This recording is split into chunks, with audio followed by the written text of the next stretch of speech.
Hello, my name is Collection Connoisseur. I collect digital thingamabobs and video games, and today I'm playing Slay the Spire. The challenge for today is something that I'm going to call Rare Taste. It's essentially the opposite of the Common Sense in-game challenge. The rules are you cannot add common cards to your deck.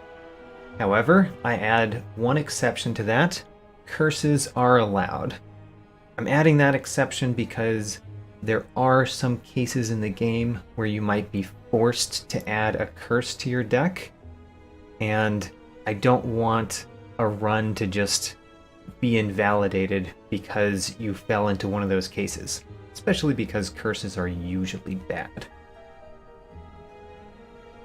As for what I consider a common card, and in order to do that, I'm going to go a little bit further. I'm going to play as the Watcher first. I'm going to play at least 2 runs, but we're starting with the Watcher, and I'm on Ascension 2 as the Watcher in this profile. So, common cards. Anything that has this gray banner, this gray little ribbon at the top of the card where the card name is, I consider a common card. There are uncommon cards, which are blue, and there are rare cards which are yellow at the top banner. Now, you might see that everything in my starting deck has that gray banner. The starting deck cards are kind of special. They're starter or basic cards. They're not considered common cards. But everything else with that gray border I consider a common card. That would include curses, except for the fact that I allow curses in this particular challenge. So, let's get started with the challenge, and as always, the first step is figuring out what I'm allowed to choose with the whale. So I cannot choose transform a card because that could transform a card into a common. In fact, it's quite likely. Obtaining 3 potions is fine. Obtaining a random boss relic is not okay. There's the Pandora's Box boss relic, which transforms your cards automatically, so it could transform them into a common card. So I can only choose between the middle 2 options. 3 random potions or remove 2 cards. Now, pretty much every time that I would see these 2 options in normal play, I would pick the second one. Spending all my gold to remove 2 cards is very good, and it's directly into my playstyle. I'm considering the other one because of the challenge that we're in. So the first thing I want to question is, how soon are we going to fight elites? I could fight an elite here and visit a shop immediately after. Or I could fight a fiery elite and then visit a shop.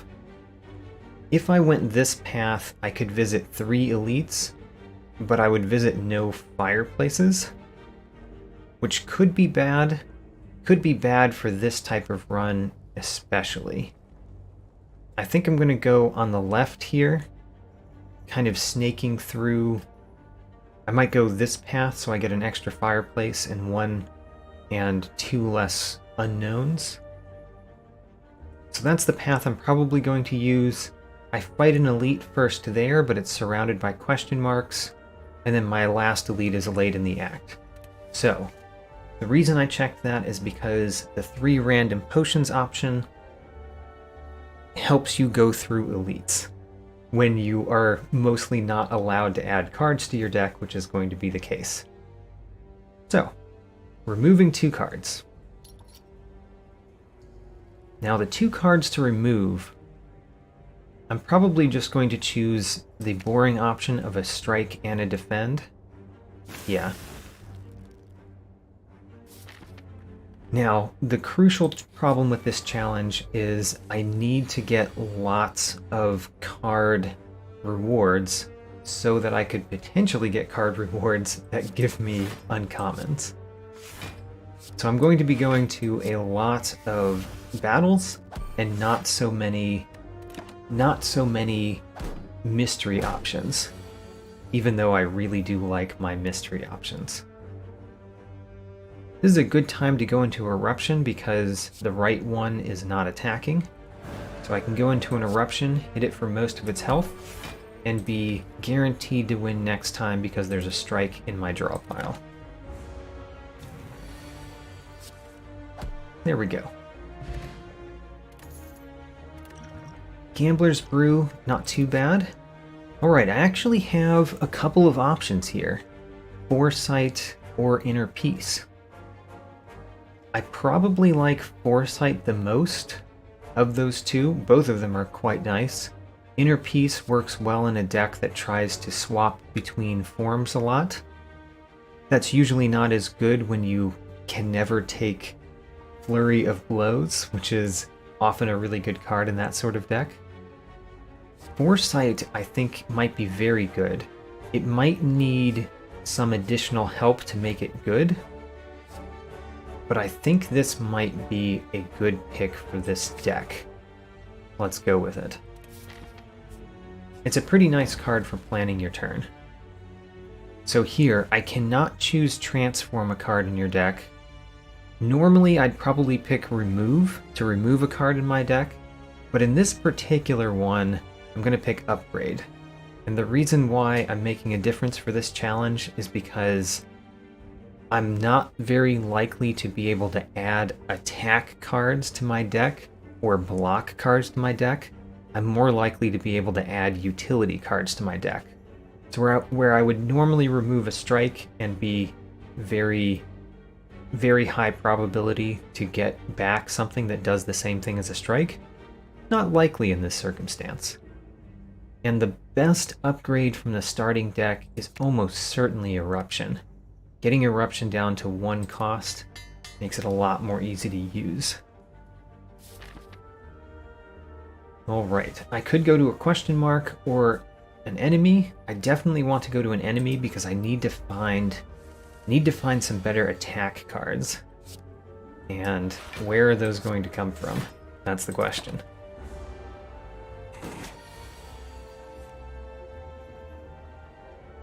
So I could use Eruption here.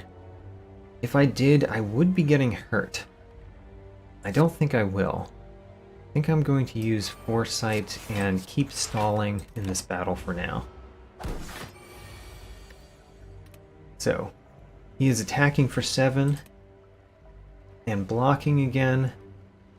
Don't really need 2 normal strikes.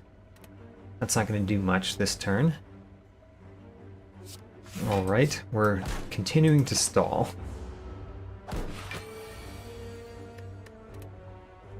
Alright, this is an excellent turn for Eruption and 2 strikes, so we're keeping all of those. Wonderful. And I'm going to draw a strike next turn. I have a pretty high probability to draw another strike because I can use Foresight to discard those 2 defense. So even though it's a little risky, I think I'm going to stay in Wrath right now. At worst, I might use that Gambler's Brew early. Alright. My gamble play paid off. Okay, so I can use Weave. Weave is uncommon, so I can add it to the deck, and it works very well with Foresight. Wonderful. So I've actually added an attack card to my hand that's uncommon very early.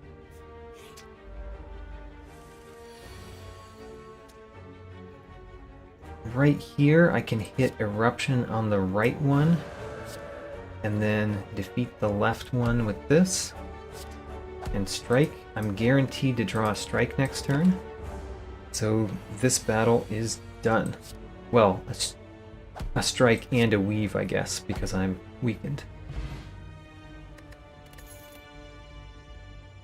How about that? I'm being offered uncommons, I think, more than the regular frequency, which is quite nice. Signature move is probably what I want here.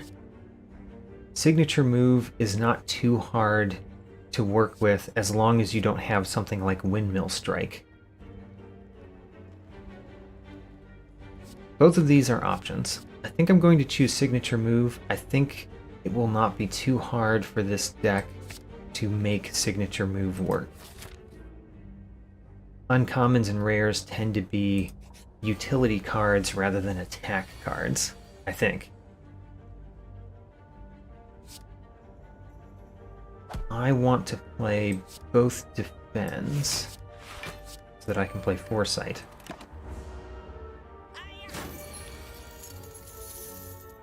I don't actually know how this is going to work. So in my deck right now, I can't actually click on it, which is kind of annoying. But in my deck right now, I have at least one more strike. And I'm going to draw a weave. So can I win this turn with those?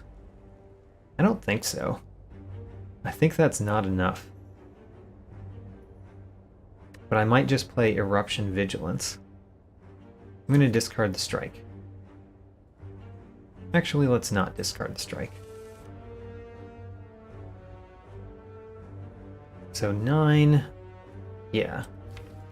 Oh, I had signature move, of course, but it was unlikely for me to be able to have the energy to play that.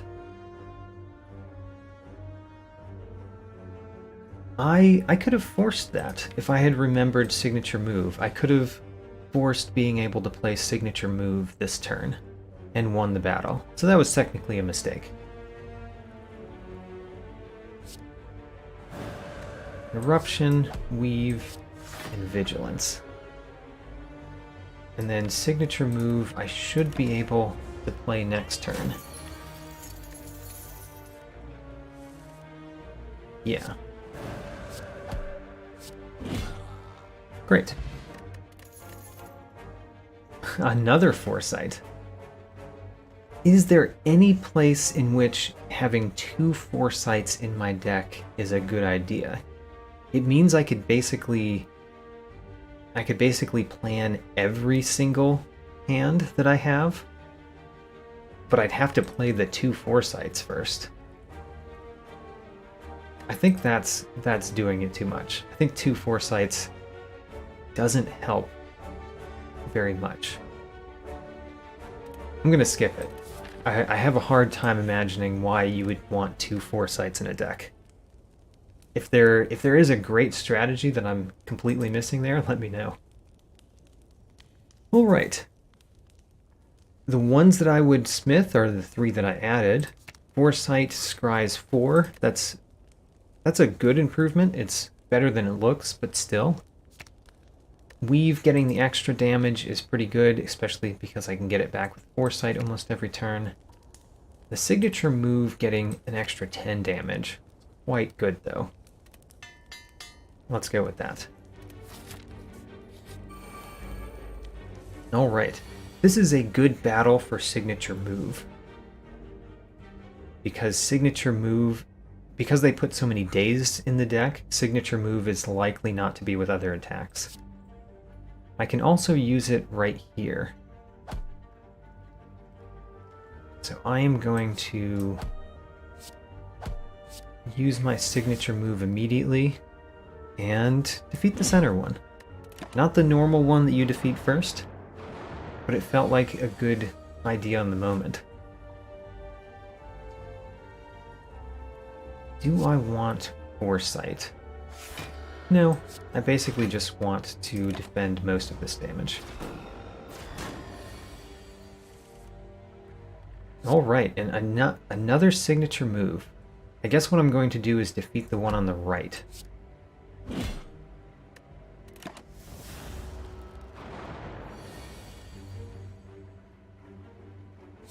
Definitely playing Eruption. There's no reason not to play Eruption here because I'll get the energy back coming out of Calm, and I could always go back into Calm if I didn't win this turn. The Golden Eye. Whenever you scry 2 more. Works very well with the deck I've created so far. My only option here is Empty Mind. It is a card that I quite like in Watcher decks. I mean, I guess there's two options. There's Empty Mind or Skip, and that's the reason not to immediately pick a card. Well, let's take Empty Mind.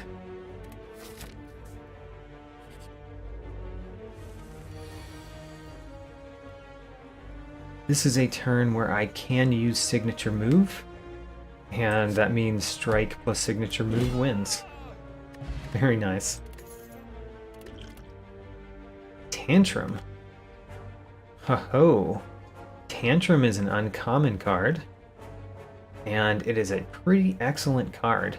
Especially nice that I took the Empty Mind now, because that gives me another way to get out of Wrath. So, adding a card that puts me in Wrath quite a lot is not so bad when you have ways to get out of it. Pocket Watch can be good. This is a relic that is a lot better for somebody that's not me. I'm pretty bad at making use of the Pocket Watch. Let's smith again. And what would I like the most? I think I want Weave upgraded, because I believe I'm going to be playing Weave a lot. I don't have a way to scry multiple times in a single turn yet. Don't know how many of those exist at Uncommon. Uncommon or rare, that is. So I could technically pick this, even though it has that gray border because it's a curse. However, I'm not going to do that. For one, I don't like curses. And for two, I'm going to try to avoid getting curses, even though I'm allowing them. Alright. I guess we can do Eruption and Signature Move. That would mean I'm being dealt damage this turn, though, because I can't kill both of them. And I would be vulnerable, so I would take more damage. Huh. It might still be the right call, but I don't know that it is.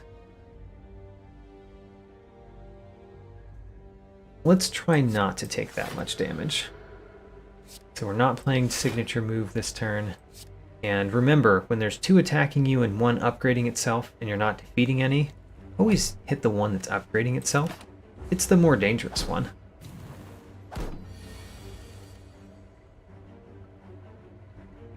I drew this many cards because of Pocket Watch. That was one of the few times that I have used Pocket Watch to good effect. So Tantrum is quite nice because since I'm in Calm, I'm gaining energy back. And then the question is, do I play Empty Mind and get another Tantrum into my hand? If I do that, I can defeat another one this turn. I would stay in Tantrum, though. I would stay in Wrath, I mean. I think the answer is no. I will hit this one very hard, and I will use Foresight. Unfortunately, Foresight's not going to be doing too much here, since there's only one card. And I'm going to take that card. Great. Tantrum this, and then Strike and Weave. And we got Odd Mushroom. We take less damage when vulnerable. Could be very helpful. So I can take two choices again. Quite surprised at how often I can make choices. Inner Peace or Vault. I do quite like Vault. I feel like it tends to be rather good. Just generally good. Inner Peace is another way to get out of Wrath, but I don't think I'm looking for many ways to get out of Wrath that don't do anything else. So let's take Vault. And shops are very important. Shops sell uncommons and rares a lot more frequently than you can get them from rewards from battle. Flash of Steel isn't bad. I always like Sanctity. Sanctity, I think, is just a better block card. Like Water doesn't seem to work very well in the deck that we're building. And Wallop is quite nice. Sands of Time is not wonderful, and Sands of Time is not wonderful because of Signature Move. It has an anti-combo effect with Signature Move. I'm going to take Sanctity, it's on sale. And then I believe I'm also going to take Wallop. So 2 more ways to get Block into the deck.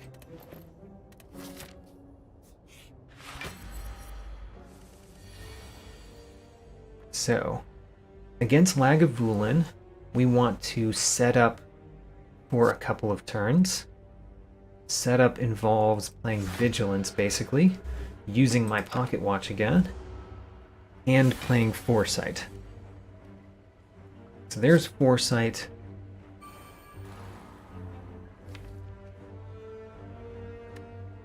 I think that I want those cards next turn, so I'm not going to try to play Sanctity to get cards right now. If Eruption didn't deal 9 damage, I would use it this turn, so I would be in Wrath next turn. But it does too much damage.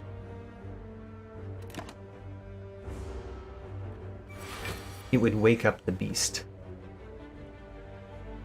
Do I want Empty Mind? I think no, because we don't want to play it this turn. We might want to play it next turn to get out of Wrath. We drew it anyway. So, Tantrum, Strike, Strike, Signature Move, and Lagavulin is at 6 health. Let's go. That has enough attack that we can win. Let's weave right past that boss. Peace Pipe. Peace Pipe is a fun relic. I like removing cards from my deck. So, Rush Down, whenever you enter Wrath, draw 2 cards. That could be quite good in a deck with Tantrum. Yeah. Let's take another card. How have I added so many cards to my deck in this challenge, in the first act? Let's remove a card. So, removing a card, what I have in my deck right now is a good deal of attack. I think I want to remove a strike, therefore. And then I'm probably going to remove another card here. Probably. Slimming my deck down. I could remove another strike. And I think I will. So let's toke and toke a strike away.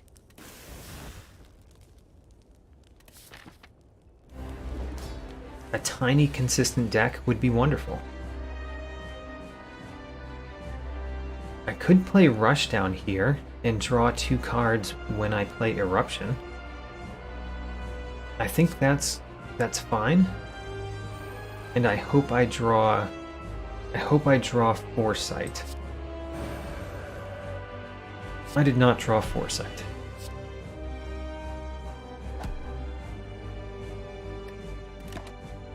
Now, if I draw Signature Move here, which I did, and we will be in another amazing spot. This is great. And the slime, the boss slime boss is at 9 health. Fantastic. And I draw additional cards because of Pocket Watch. There we go. Easy boss.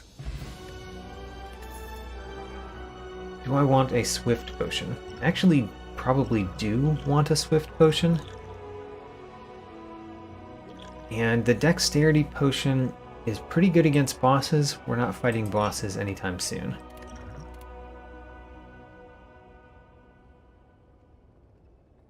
Judgment could be good. Establishment does basically nothing. Deus Ex Machina. And I can't think of a reason why I necessarily want that in my card, in my deck. I guess what it does is it translates one of my draw cards into draw card / get more energy.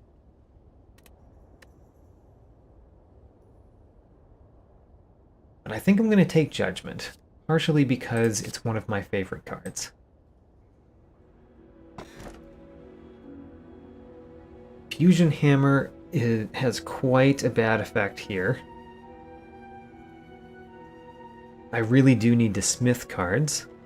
Philosopher's Stone can be pretty bad, especially as the Watcher, in which you don't have reliable ways to get out of Wrath. And then Astrolabe I can't take, because I can't transform cards. They might turn into commons. So Philosopher's Stones or Fusion Hammer. This is probably one of the few times that I will ever take Philosopher's Stone.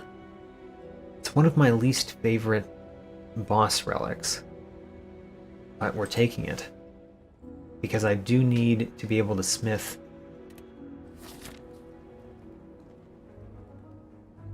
And having that extra energy every battle is important. So how lucky, or not how lucky, how quality do I think my deck is? Do I think I can go this way and hit 2 elites, including a fiery elite, somewhat early? The other option is to go this way, hit an early shop, and then hit 3 elites in the act, but no fiery elite. I think I'm going to go the fiery elite path. Could be dangerous. So this enemy is one of the reasons why having Judgment in your deck is excellent. So therefore, I actually don't have much reason to do anything other than dig for Judgment, which means playing Vault right now. Just drawing cards. And there it is. Judged. Flex Potion. Flex Potion is quite good. It's better than Fairy in a Bottle. Foreign Influence. Not a card that I really want. I would have taken it if we were in Act 1 though, and I had not built up a deck with attacks.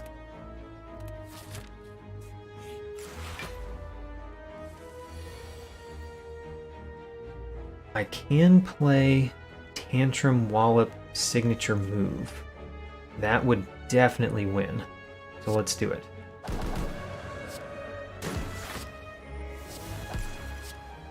Oh no, that's a strike.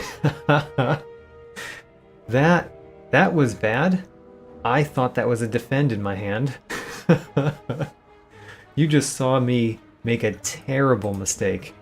And we're going to use a Gambler's Brew to try to make up for that mistake. Oh gosh, that was an awful mistake. Swivel. Swivel's only okay. It's only okay. Do I want it anyway? Simmering Fury I do not need. I have plenty of ways to enter Wrath.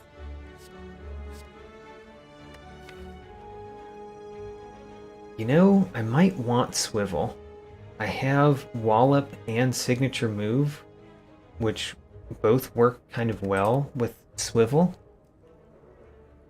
And having a way to gain block that's not a normal defend is quite nice. Kind of want to toke those normal defends away. So I'm taking it.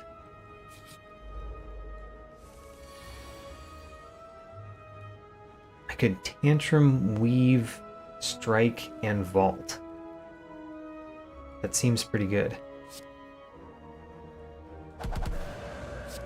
I like starting off these normal enemy fights with a lot of damage. Yeah, look at this. Signature move, and I can actually do signature move and then judge that snake. I cannot take Consecrate. Could take another Weave. The fact that I don't have any other way to scry other than my power makes me not really want to add a second Weave to the deck, though. So I believe I won't. It could be one of those things where it would have been the right choice if I knew what my future choices were.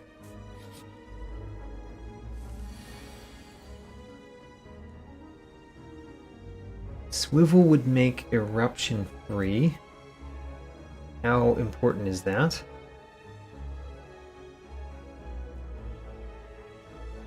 I could do Rush Down Eruption, then the Mystic would be dealing 20 damage, which could be bad.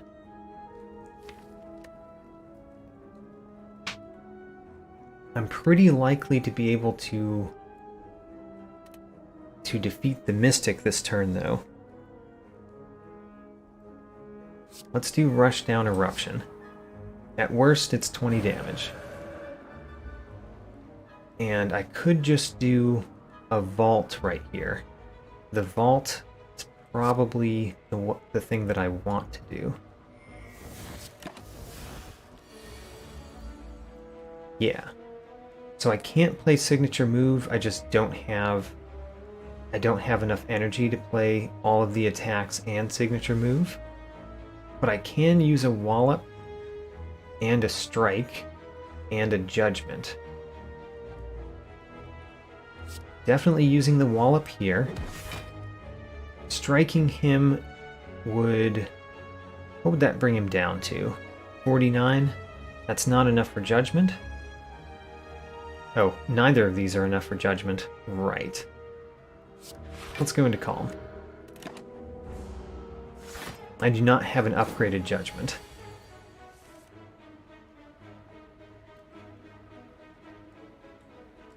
Could start with Sanctity. That would draw me 2 more cards. I certainly want to play Tantrum this turn.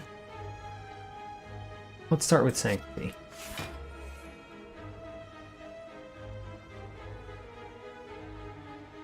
And Eruption or Tantrum. They're basically the same until I upgrade Tantrum.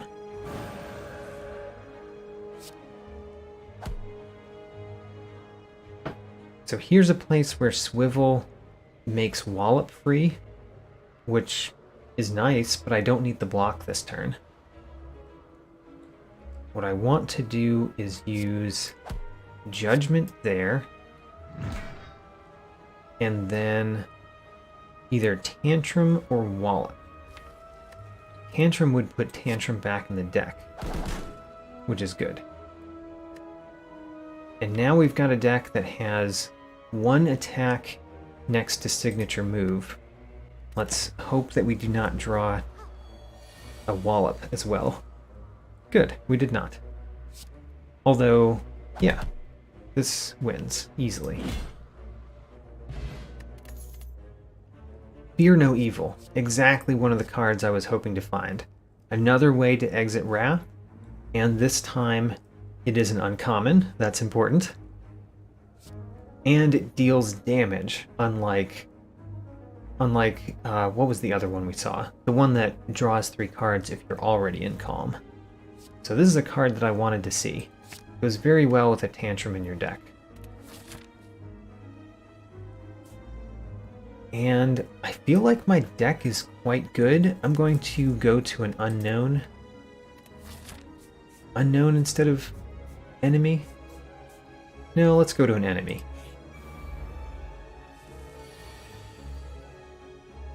Well, that's not the nicest enemy to run into. We'll start with Rush Down Tantrum, but we might have to use Vigilance.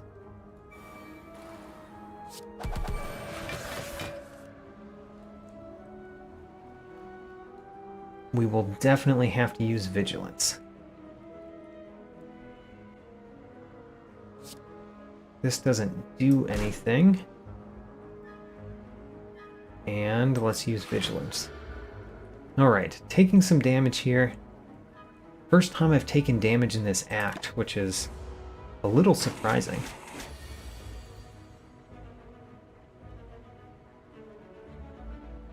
I could play Eruption, Wallop, Fear No Evil, which is a pretty good set. And then I would still be able to use Empty Mind to draw more cards. Let's do that. Wallop, Fear No Evil, and then Empty Mind, draw more cards, get more energy. Vault is quite interesting here, especially since we have Signature Move and Judgment. So if I use Vault, I'm guaranteed to win next turn. Which is this turn, because I just got another turn. Judged. Like Water, not great in this deck. We do not usually end our turn in Calm. And that is the only choice we could take. Alright. The Book of Stabbing, probably the worst elite that we could come against because of Philosopher's Stone. Philosopher's Stone makes Book of Stabbing much more dangerous.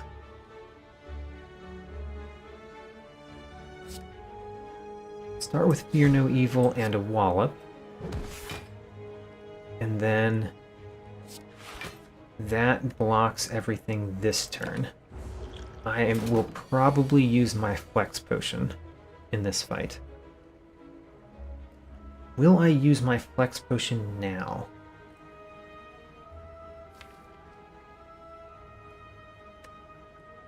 It's a good question. This turn could be very good. If I play Rushdown and Empty Mind, I will draw lots of cards. And I could use my Miracle.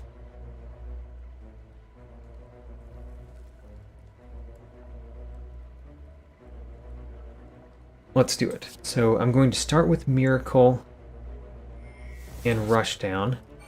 That basically removes cards from my hand so that I can draw cards.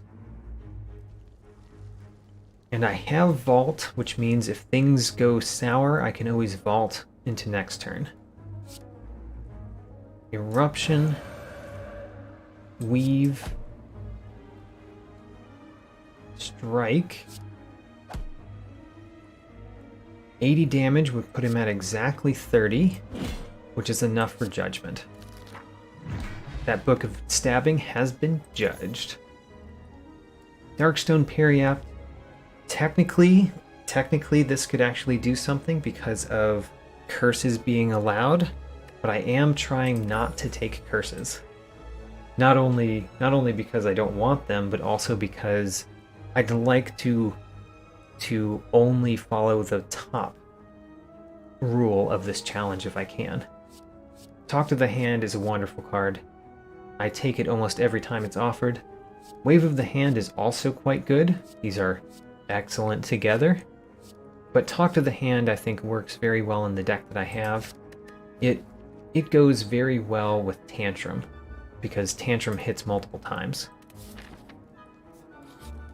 And I think it's time to upgrade rather than toke. The question is what to upgrade. There are a lot of good choices.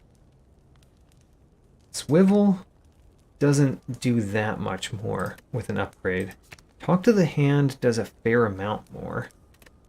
Judgment also gets significantly better. I think I'm going to do Talk to the Hand. That's just a very solid upgrade.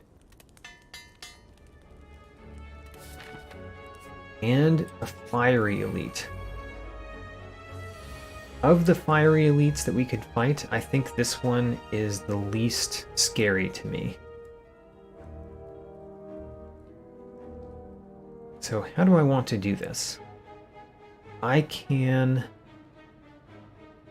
go into Eruption, use a Wallop, and use Vigilance. that's basically what I would like to do. Who do I use Eruption on, though? This guy is very annoying because he's going to weaken me. But one Eruption doesn't do that much in defeating that enemy. Wallop is almost certainly going to go here, because it cleanly defeats the sneaky gremlin when I'm in Wrath. So I guess I'm going to point the Eruption at the gremlin leader. Wallop there, and then Vigilance. There. I don't quite block everything, but very close.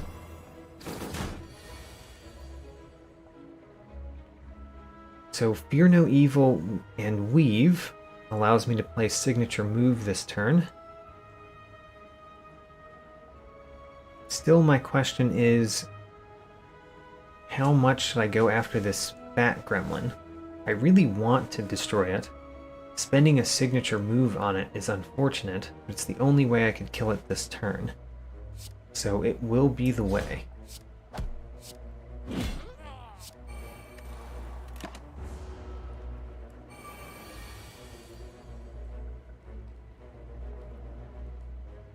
Here's a pretty good Talk to the Hand. Talk to the Hand right here, and then I'm going to use Tantrum on the Gremlin leader, gain a bunch of block.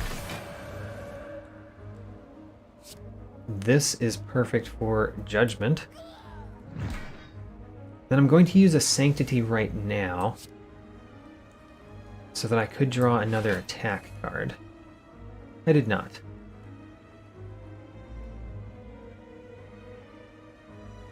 I want to use Empty Mind, probably. That would draw me my Tantrum, which is not exactly what I want. I would like to use that Tantrum again next turn. So I could Swivel. Swivel would block everything. Let's do that. That way we have a Tantrum for next turn. Why does the Tantrum cost 0? What did I miss? Oh, the Swivel goes across turn barriers.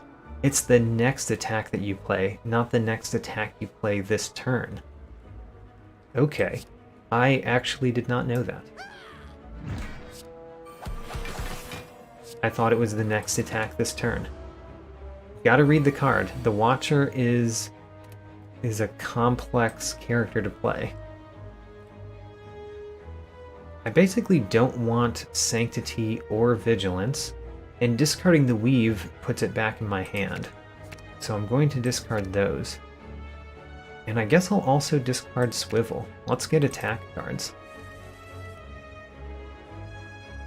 There we go. Lots of attack cards. Signature move, I certainly won't be able to play, right? There are far too many attack cards in my hand. I could play Fear No Evil and Tantrum or something to go into Calm and then come back out. That's not a bad plan because it's a way to get more energy during the turn. I think I will do that.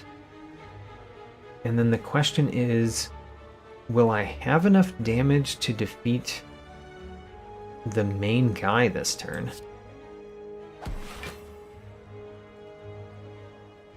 Do I have enough to defeat the Gremlin leader?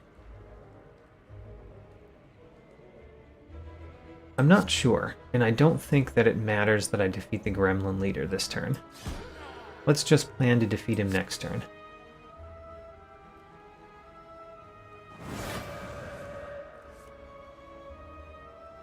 Judgment definitely makes it more likely that we could defeat him this turn, but still.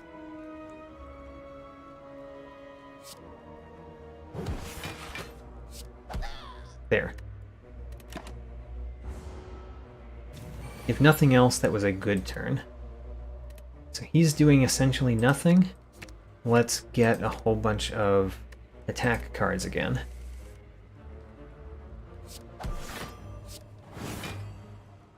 And then Fear No Evil and Tantrum wins. Smiling Mask, I like that. And a Fear Potion. Fear Potion is not too bad. Meditate. Not a bad card by any means, but I think with all of my scry abilities, I don't really need it. So I'm going to skip. All of my scry abilities, meaning the one card that I have that scries every turn. This is excellent. The Shuriken gains attack every time, or gains strength every time I play 3 attacks. I will be using that quite often.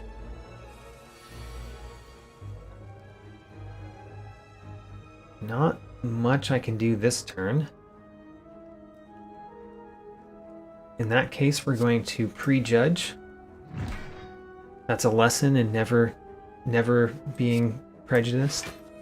If you prejudge, nothing happens.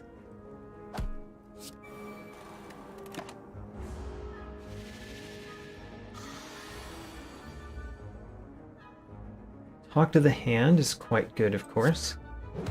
Follow that up with a Wallop, and we have Block for our turn. Oh, surprisingly, we've got a signature move, and I can even play it for 0. Although, now that I know that signature, or that Swivel, goes across turn barriers, we want to play Swivel now, so that next turn our first attack is free. And the first attack will be Tantrum. Definitely.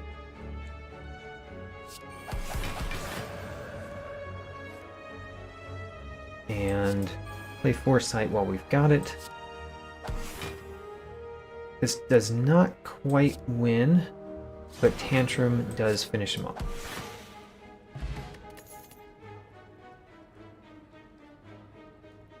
I like both of those cards for different reasons.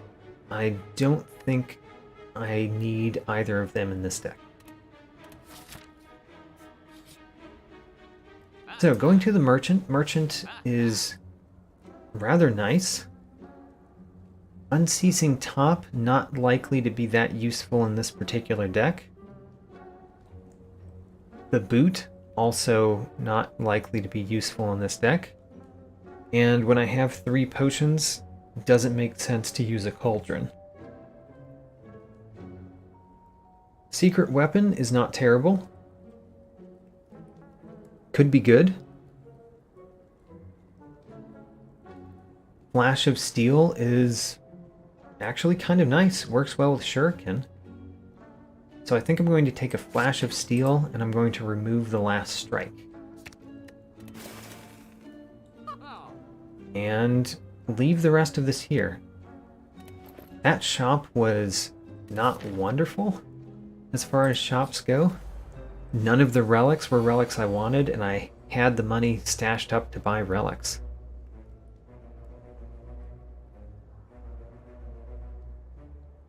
No reason not to play Swivel. But I probably want to play Swivel before I play Signature Move. And Signature Move's damage is kind of wasted on the birds. So we're going to talk to the hand, the Chosen. That allows us to use Block whenever we attack him. And then I guess we want to use Swivel. And unfortunately, I want to use Sanctity and draw the cards. But you can't really do that after you use Signature Move. And I don't want to draw the cards before I play Signature Move.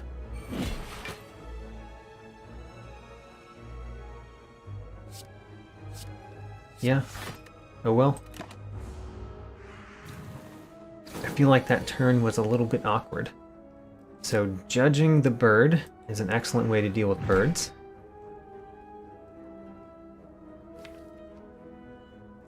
Sort of want to use Vault here. Let's do it. This looks like an excellent turn. Remember, I did not play Rushdown, so never mind. I do not draw cards when I enter Wrath.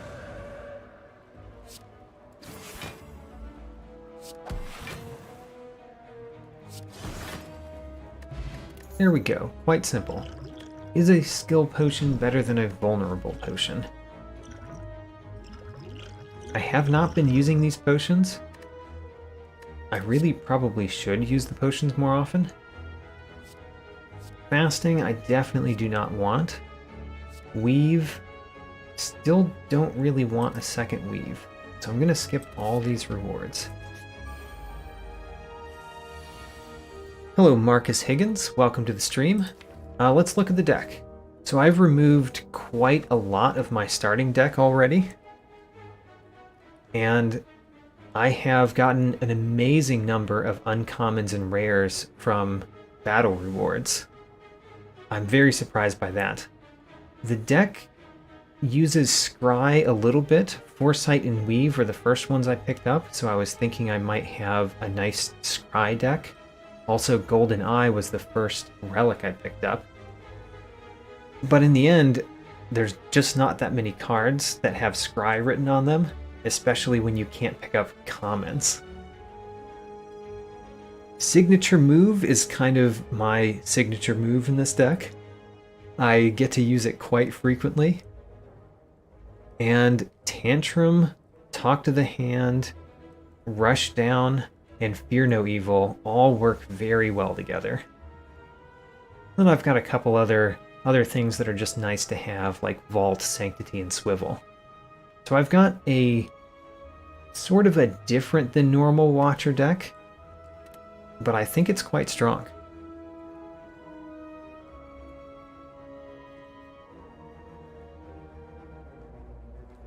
What do I do with this snake plant? The Tantrum would give it lots of block, but I could always use Vigilance to get out of Wrath. I guess this turn I'm just not going to do much. Let's use Sanctity to see if I change my mind. Not really. Talk to the Hand. Talk to the Hand is nice. Flash of Steel does basically nothing. Oh, Signature Move being right there. I could not really use this Miracle and the Calm to play it though, because of the Wallop. Oh well, let's just block as we can. It's sad that those three cards are the cards that I'm discarding though.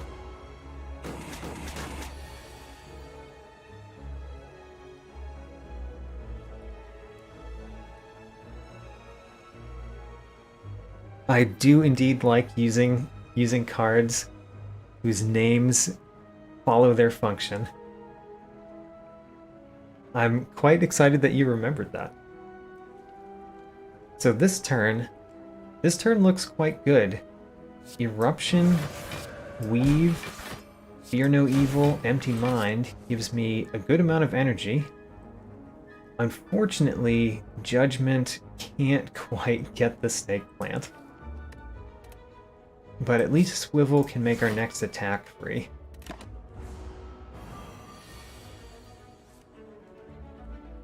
And this turn, I'm essentially guaranteed to win because of Vault. Let's use Rush Down and Eruption. See what we draw. Didn't draw that much, so I'm going to use Vault to see what we get next turn. Wonderful. Fear No Evil can get me out of Wrath. Unfortunately... Oh, actually, this works very well because I can use Fear No Evil, Tantrum, and that wins. But I could have played Signature Move if that did not defeat him. And I can't pick up any of those. This is one of the few battle rewards that have been all commons. I am still quite surprised. I think I've gotten very lucky.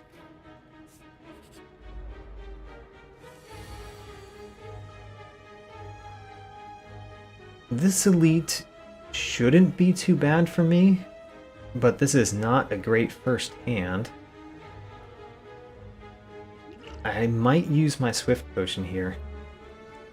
Yeah, let's see if we can get a better first hand. That is a much better first hand. I can use Talk to the Hand.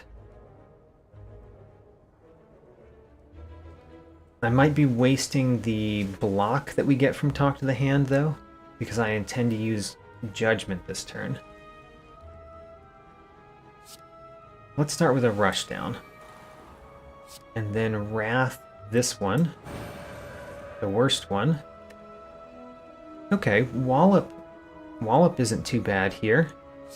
That gets me some block, and then I don't need to use the Empty Mind to get out of Wrath. I can just stay in Wrath and take only 16 damage, which, granted, is a fair amount of damage. But it is an elite, so we expect some damage. Sometimes. Starting with Sanctity would mean I draw 2 cards. And Vault. Vault might be quite good. I can most likely play Signature Move this turn while in Wrath. So we'll start with Sanctity. And then Flash of Steel, and if we don't draw Signature Move, then we won't be able to. Alright. I cannot use Signature Move while I'm in Wrath this turn, because of Fear No Evil. Darn. I would have had to draw the Tantrum to make that a likely, or make that a possibility. I can always use Vault, though. I could use a Weave and a Vault. The other option is using Fear No Evil to get out of Wrath, and then using Vigilance to get some more block.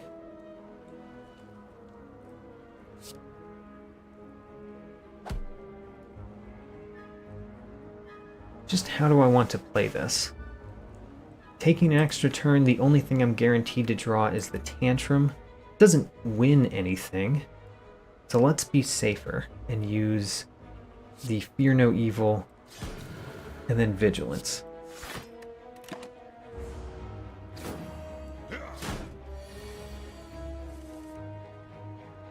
The Wallop doesn't quite defeat this guy because I'm weakened.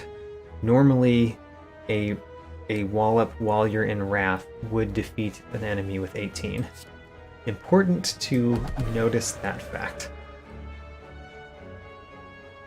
So Judgment. Judgment I don't think I can make use of this turn. Unless I use it against him. And since that's the case, we'll use it against him. Talk to the Hand. Swivel makes Wallop free. And Foresight. So, he's just dealing his normal 16. Let's just discard the Defense. Defense are terrible. I should have discarded the Weave too, because I would have just gotten it back. Because I just scryed there. But I kind of knew I was going to win, so I didn't think very hard about that choice. Alpha. So, do we want Alpha in this deck? A deck that does scry on occasion can use Alpha better than decks that don't.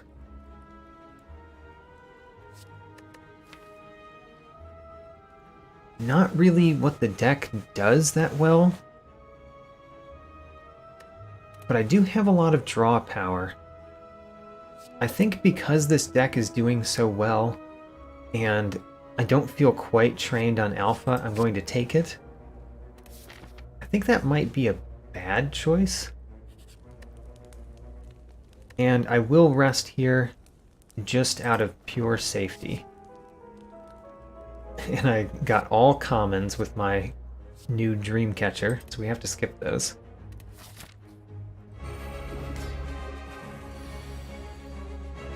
Alright, Bronze Automaton. I cannot use the Fear No Evil to get out of Wrath because he's not attacking this turn. I have made that mistake before to my detriment, so I'm saying it out loud so that I do not make that mistake again. Talk to the Hand. Talk to the Hand is not going to do much here. I don't have any other cards that add status effects, so this artifact charge is just going to take away the Talk to the Hand, which is kind of unfortunate.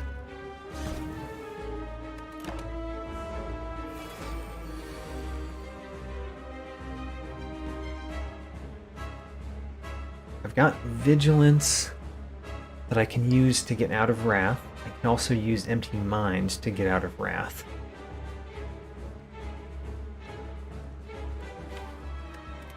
Let's use Vigilance and then Empty Mind.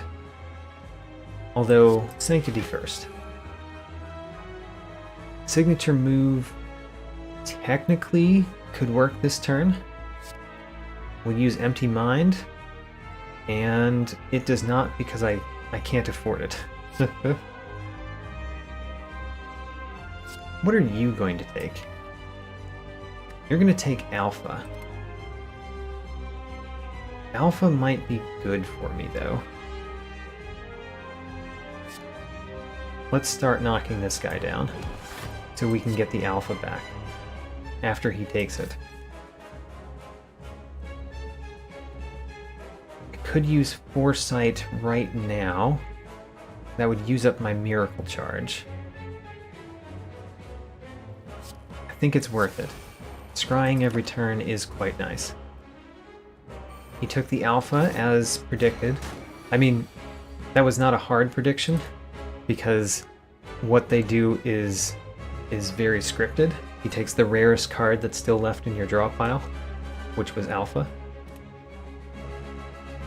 And discarding Weave doesn't do anything for me this time because I don't have enough cards in my deck for it to remain in my discard when it would come into my hand. And I think I do want to enter Wrath this turn. Let's just draw it.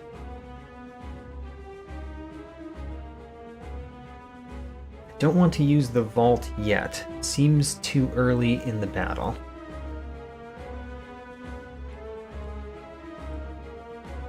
So I'm going to use Empty Mind first, before Tantrum.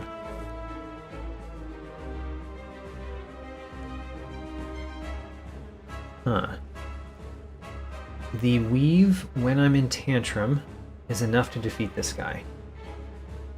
So let's Tantrum the middle guy, the big Bronze Automaton. Then we can Weave this orb, Judgment that orb, play our Alpha, and then Flash of Steel here. Actually, this is a pretty good time to use Flash of Steel. I just realized it would have been very sad if I drew Tantrum or Beta with that draw from that card. Oh well.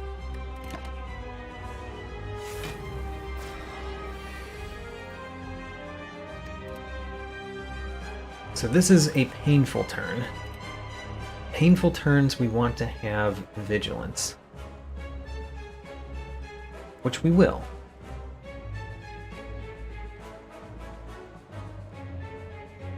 So I guess I'm going to use Wallop and Vigilance, and I don't really want to draw more than what I have here. So we're just going to stay with what we've got.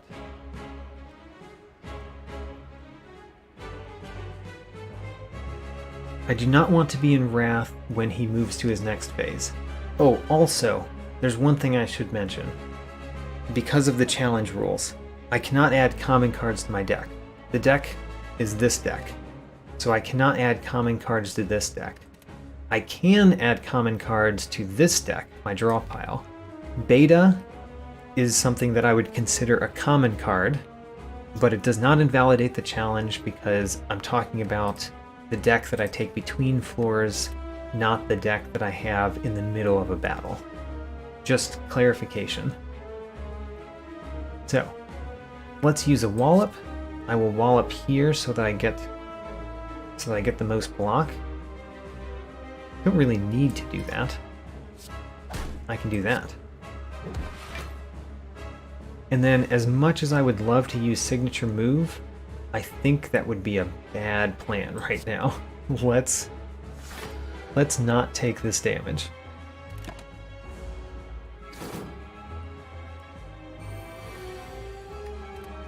Okay.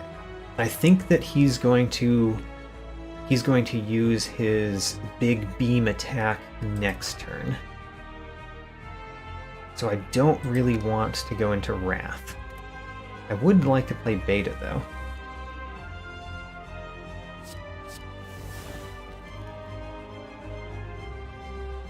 And then what do I do?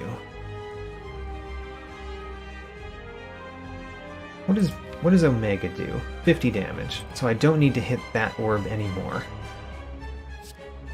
If I'm planning to have Beta defeat that orb. Huh, this is not a great next turn for blocking in particular. I'm going to use Empty Mind so that I get rid of some of those cards, and then just go back into Vigilance, into Calm.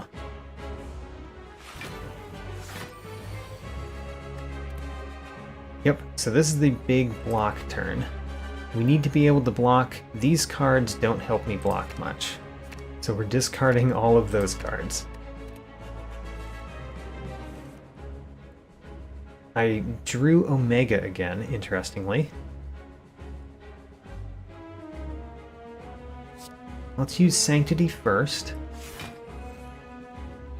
I could actually use Eruption, and then Fear No Evil, and then Empty Mind.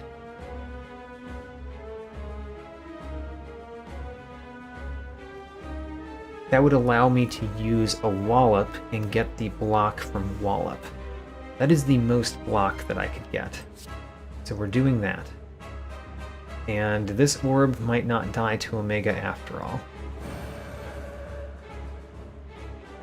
So we're walloping this orb, and then we are going back into Calm. And then I can use Empty Mind and still get a little bit more block this turn. Great. That allows me to survive. Let's move on. I survived. Not by a whole lot, but I survived. Now he's dazed this turn. It's a great turn to go to use Tantrum and Signature Move. Let's do it. I discarded the Judgment and I drew it again. How sad. So I'm going to play Flash of Steel after playing Signature, or I can't do it after I play Signature Move, of course. There. Just trying to make my signature move actually happen. Great, so I am very likely to win next turn.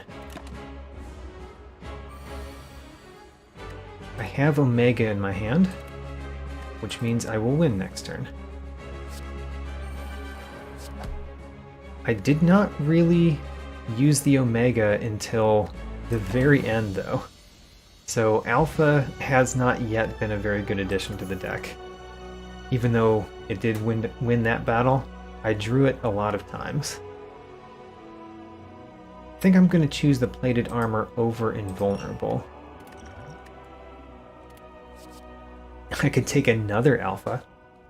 Lesson Learned. Lesson Learned is a very good card. I like this card. I like a lot of Watcher cards. It so happens, the Watcher isn't my favorite character, but the Watcher has most of my favorite cards, which is an interesting thing.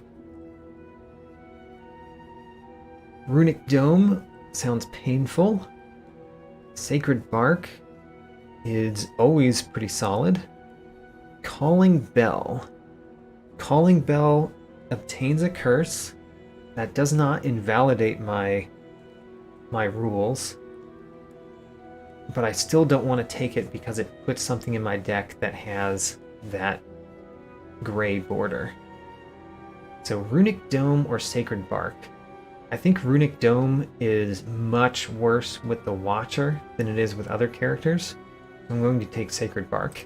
Maybe that will teach me to actually use my potions.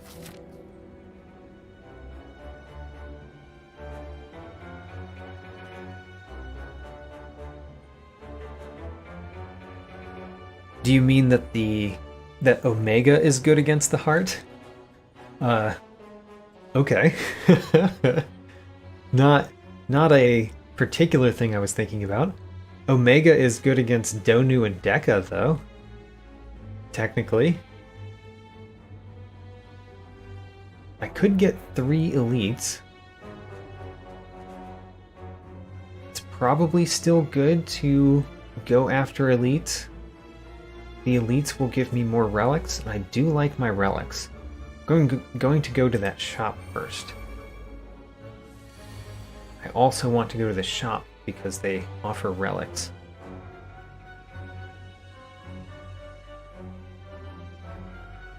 What do I do with this turn? It's a little surprising that all of them are attacking. I'm not going to use Tantrum, so I guess that means I'm using Weave, Vigilance, and Wallop. And we're going to hit the rightmost one. I have the most likely incorrect belief that the rightmost one in this fight deals more damage than the other two. So 24 block, or 8-plated armor. The 8-plated armor, I think this is a good fight for that. Although it does go down 2 this turn because they exactly went 1 above. A quick note about Lesson Learned. In the Darkling fight, Lesson Learned and other things that have the Fatal keyword on them only count if you kill the last Darkling with it. So killing a Darkling this turn with Lesson Learned won't do anything. This might be an excellent battle to use Alpha, Beta, Omega. If I can block what they deal me, though. Which I'm not sure if I can. Let's start with Rushdown Eruption. And then a Flash of Steel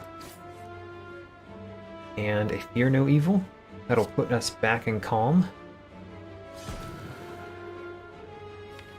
And then I could use Empty Mind. Let's play an Alpha and then use Empty Mind. I'm surprised that I did not draw the Beta. Let's play Sanctity. I'm surprised that I did not draw the Beta. It's still there.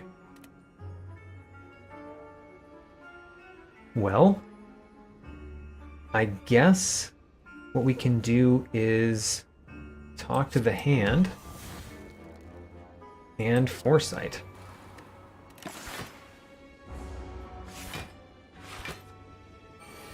And I think... So I'm going to keep those 2 because I'm going to play those 2. I'm going to play Beta and then Vault.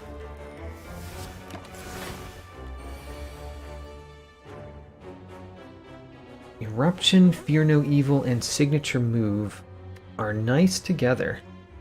That's a pretty nice hand. Let's take it. I could have discarded the Defend, I guess.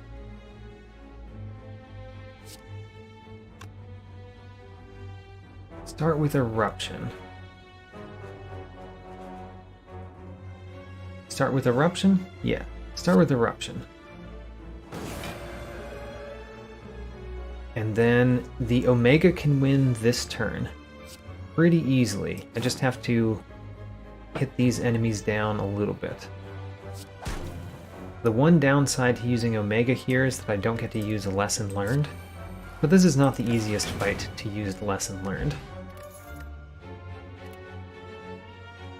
Ooh, Perseverance. Perseverance might be good in this deck. I'm sort of low on cards that actually give me block. And Perseverance doesn't mess up signature move, even though it has retain, because it's not an attack. Let's do it. Lose all gold for one relic. No thank you. I refuse.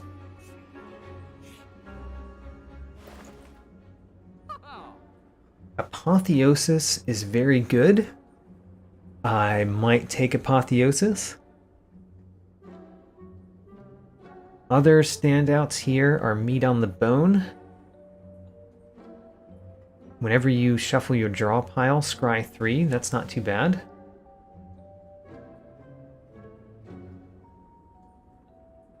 I might take Apotheosis, because I do not have a very upgraded deck. It kind of goes against having taken Lesson Learned. But Apotheosis is quite good. I do like the Meat on the Bone. I cannot afford both of those. It's a little painful. The last shop had almost nothing for me. This shop has several things that I want. I guess I'm going to go with Meat on the Bone. I think I might need some ability to just survive. And then the Melange.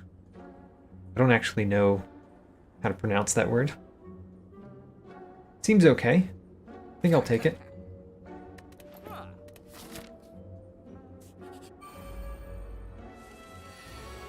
So, Orb Walker. Let's start with a Flash of Steel. No. Start with a Talk to the Hand, and then a Flash of Steel. Yeah, not a great hand.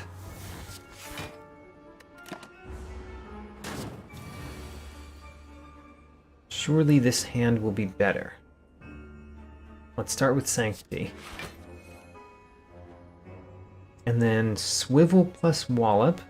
It's part of the reason why we took Swivel, because it makes Wallop free.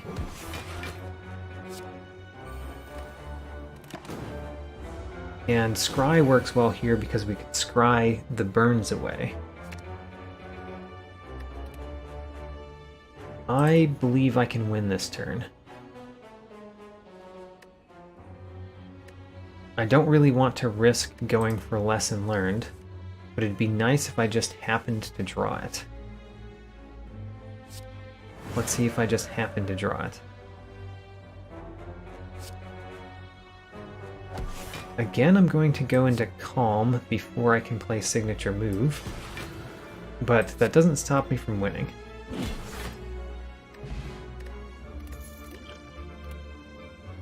Cannot take any of those, and all of them are common.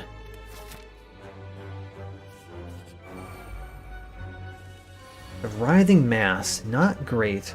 Seems like every time I fight an enemy that has Malleable, I draw Tantrum the first turn. It's kind of annoying. I could play Signature Move here. It's probably a good plan. We Tantrum, and then Swivel, and Signature Move. Then I can play Empty Mind to get out of Wrath, and I could play Sanctity to block the damage. And draw cards, but that wasn't really doing anything for me. Talk to the Hand is quite good. Huh. I do want to use Fear No Evil. 21 damage. Okay, Weave will not change him because he blocks the damage. And then the question is, do I use one of these for 5 block? No, I do not.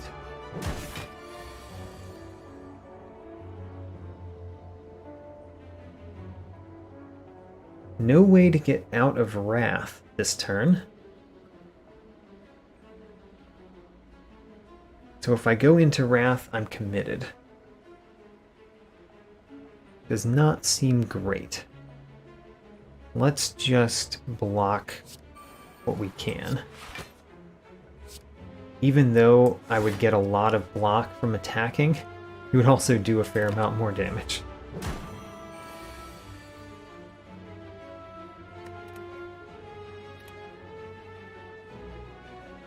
Flash of Steel actually does do something here. It's usually pretty bad against malleable bosses, malleable enemies, but it does actually do something here. And this is not a battle for alpha. And then I get to do this again for next turn.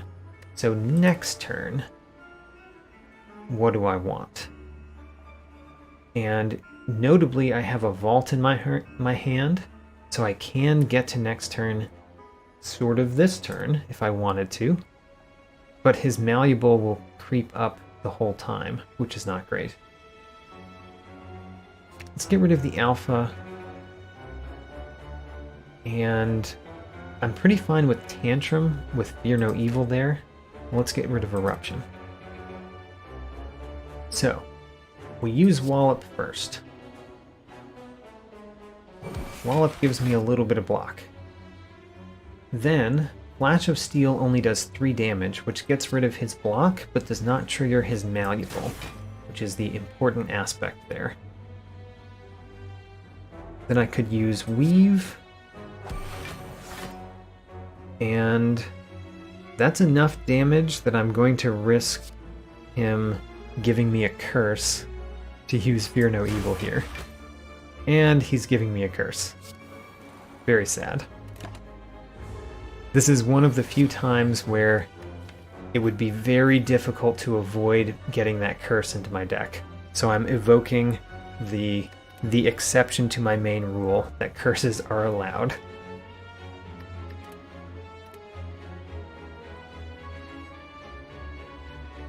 I do want Empty Mind. Who cares about a normal defend? Judgment. Let's start with Tantrum. And then Weave. Weave pretty perfectly takes away that block. And then I could do Swivel and then Sanctity. Play another Tantrum.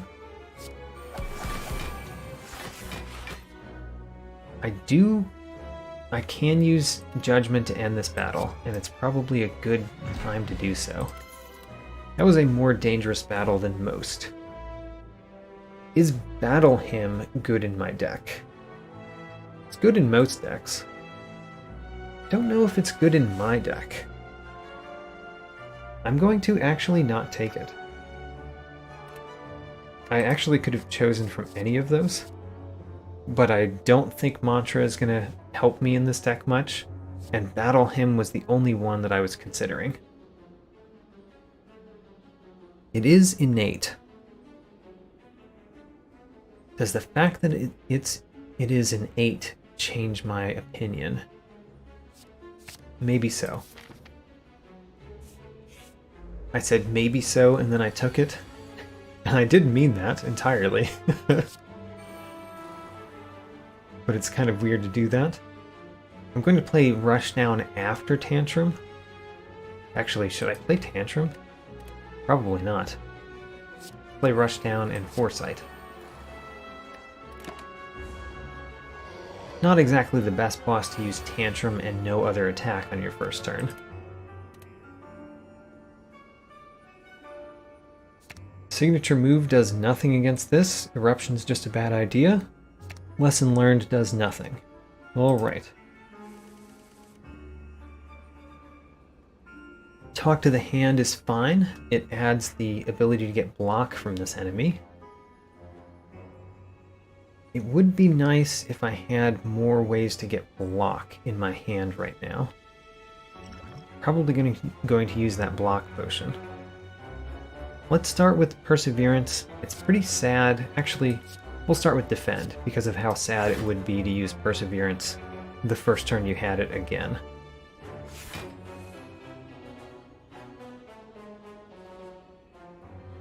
Swivel gives me a little bit more block and still allows me to play Talk to the Hand. And then we use the block potion.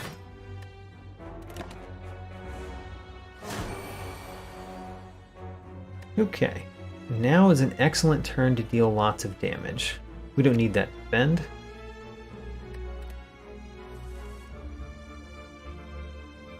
A weave, a flash of steel. So next turn is a very poor turn to draw Lesson Learned or Tantrum. Yeah, let's do that. So Wallop and Fear No Evil. That gives me all the block I need. I am going to play a Smite because I have a lot of Retain in my hand already.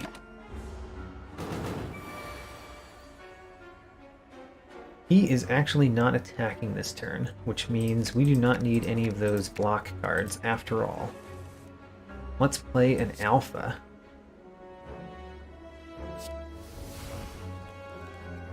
And then Empty Mind. And then I most likely want to be in Wrath next turn. So let's get there this turn.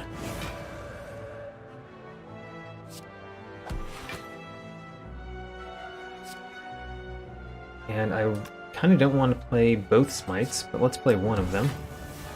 That also gives us the strength. I said when I got Pocket Watch that I'm pretty bad at using Pocket Watch, and you've seen that for truth.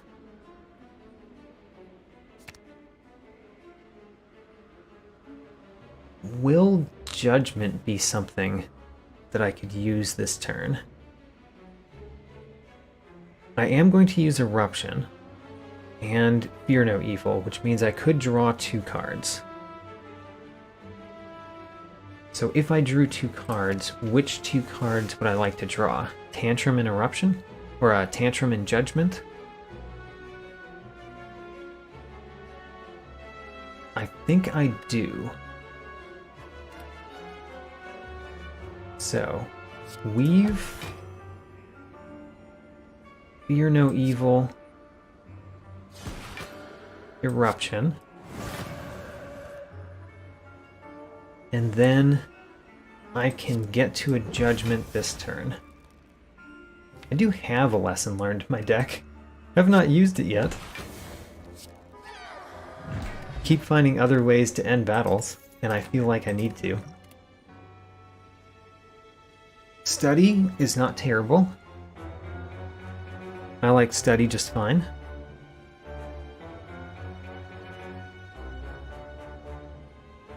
I only like it just fine, though. I think I'm going to skip it.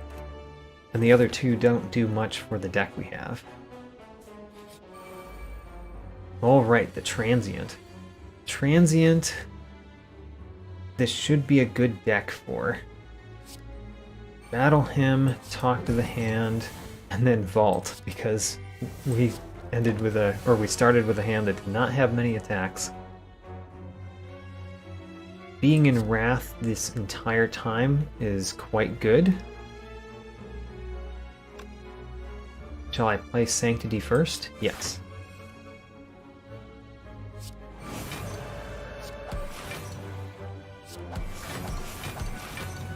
Alright, I will keep the Smite for next turn, because I do not feel like this is a time we're going to defeat the Transient. So the goal when you can't defeat the Transient is to just not get hurt each turn. And for that matter, I want to do that. That saves a Smite for next turn.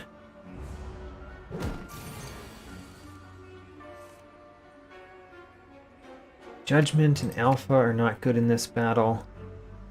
Weave we get to draw right now if I discard it. And Eruption is not the best attack when I'm always in Wrath. I did not draw Weave because I do not have enough space in my hand to draw Weave.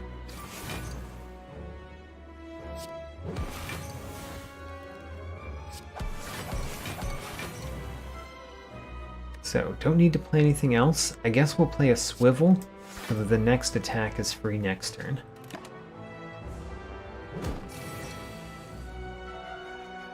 And Sanctity.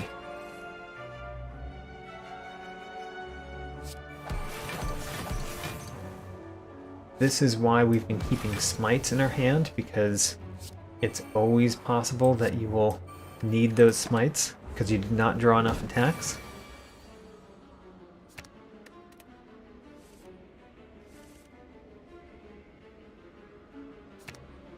Discard Weave, that should come into my hand this time. And then just enough damage so that we don't die. There we go. That was an easy, normal fight for this deck. Those are all common, cannot take those. I said easy, meaning that I had very little chance to actually take damage, but it wasn't easy in the terms of it didn't take a lot of thought. I do want a rare relic. I have potions that I should use. Let's fight. This is a good time to use potions.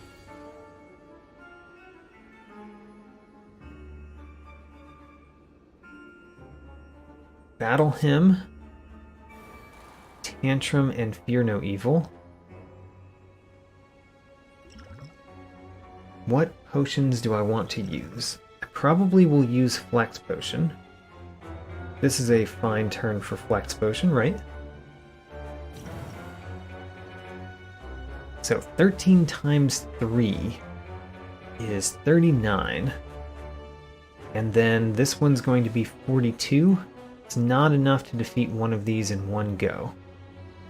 Unless I use a Blessing of the Forge as well. I will use that. So, 13 times 4 is 52. 52 plus 42 is more than 92. There we go. Excellent first bit.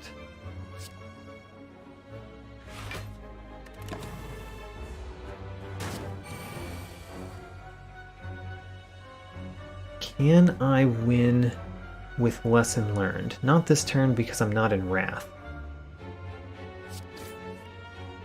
Ooh. That means I could be in Wrath. So can I win with Lesson Learned this turn? Maybe. Depends on what Empty Mind draws me. That's much more likely. Okay, let's go. Start with a Tantrum. Or actually, start with Eruption. And then use the Tantrum. This does 22. So we need to use Wallop. And then Lesson Learned. Our first invocation of Lesson Learned. Incense Burner. Wonderful relic. Glad we went to this fight. Don't think I need Simmering Fury in this particular deck. We'll skip it. Anchor is fine. This is kind of the point in the run where you decide, are you going to the fourth act or not? I don't know that I would survive in the fourth act, but why not? Let's go to the fourth act. Just a reminder, for my challenge runs, I consider it a victory if I defeat the third act. But that doesn't mean that I won't go to the fourth act and see if I can do it. I could use Rush Down Eruption Wallop. That would defeat one of these two daggers. And it would give me enough block to block most of the other dagger. It would draw me 2 cards, which might change what happens next. That might change what happens next. Because now I can wallop and fear no evil.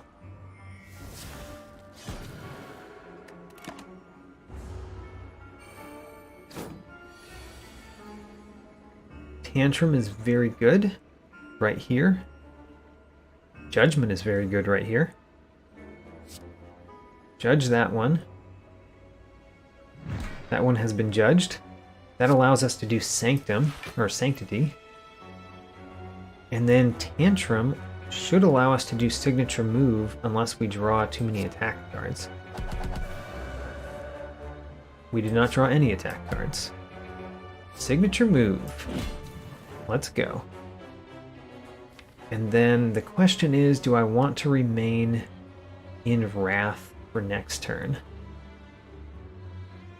I could win next turn. It's possible. It's also possible that I draw poorly and I do not win next turn. Let's use Empty Mind.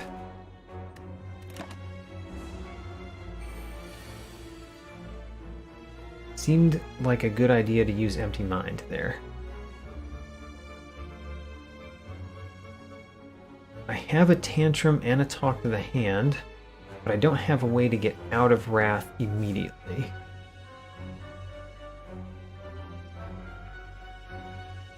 So maybe we will not play them.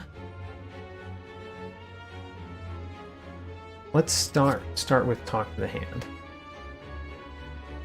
And we're going to Talk to the Hand, the main one. Vault is excellent to see here. We're going to discard Weave because we get it right back. And I can't play Tantrum because I need to play Vault.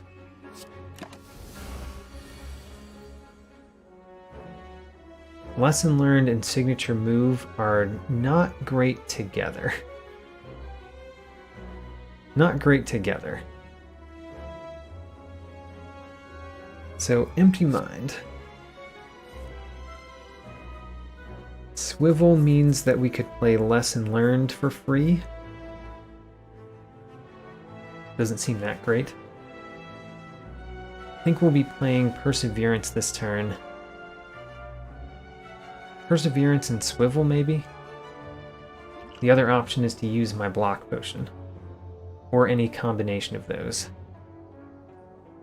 How about we use the Block Potion, and we use Swivel and Defend? Do I want to be hopeful about Lesson Learned? Yeah, why not? Let's be hopeful. Let's shuffle it back in the deck. It has a chance. Definitely judging the dagger. And then mostly what I want to do is beat up this Reptomancer in such a way that Lesson Learned would defeat it.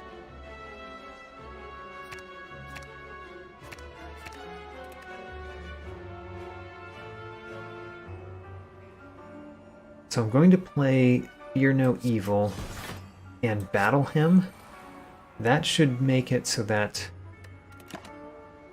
I can defeat the Reptomancer if I need to. Don't need to this turn. This turn is kind of free because of Incense Burner.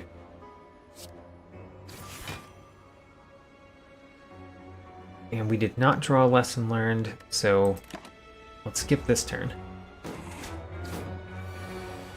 There it is. Oh my gosh, I have to pick something. There we go. Lesson learned. Oh, a Lizard Tail. Lizard Tail is quite interesting. I could take Nirvana. That seems like a good card. I mean, normally it's just 3 block every turn, but when we shuffle our deck, we get an extra 3 block. Guess that's only okay. Basically metallicize. maybe therefore I should not have taken it. Judge the Spirit Guardian. That is an excellent use of judgment. And then that's not enough damage to defeat these. This is a battle where I expect to use Lesson Learned. So I'm going to keep it in my discard pile so that I can use it. Foresight, that's important. I guess I'm going to use Smite here, Wallop here. And we basically just want to discard cards so that we can get back to Lesson Learned. I mean, we'll keep Empty Mind, because it helped us get there too.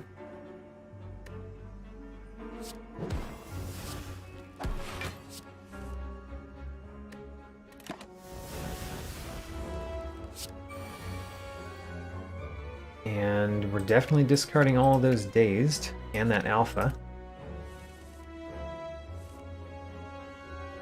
And then discarding all of those because none of those are Lesson Learned.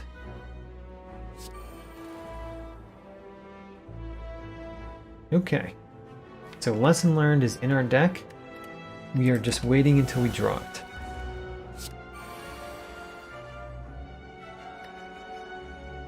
Discard all of those. And then use Vault. That also adds a number to the Incense Burner, which is kind of nice, actually. Lesson Learned. We've upgraded Flash of Steel. A 0-cost rushdown. That means that when we rush down, we could get 4 cards, or we could get Wave of the Hand. Wave of the Hand is too good to pass up here. It goes very well with Talk to the Hand.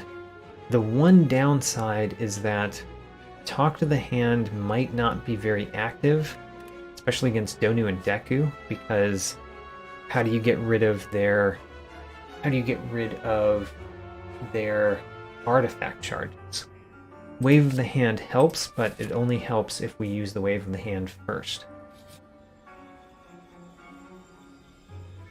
Okay, so interestingly, all colorless cards are either uncommon or rare.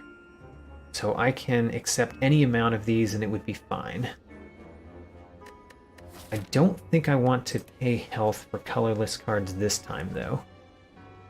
So let's just go for 1. And Dark Shackles. Dark Shackles is quite nice.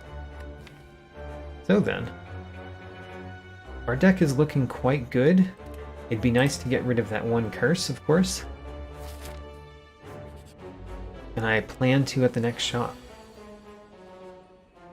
This is not a great hand for Nemesis.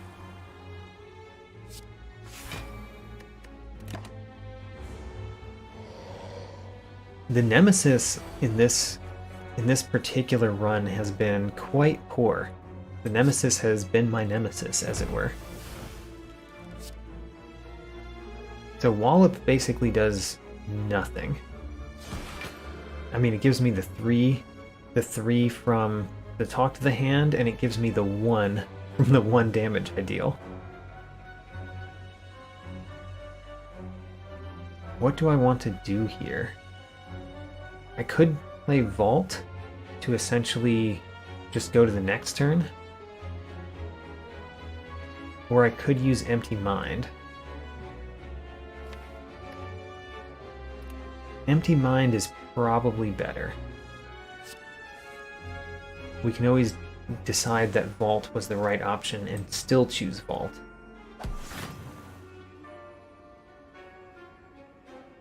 Looks like I'm still choosing Vault. So do I want Foresight or Nirvana? Foresight.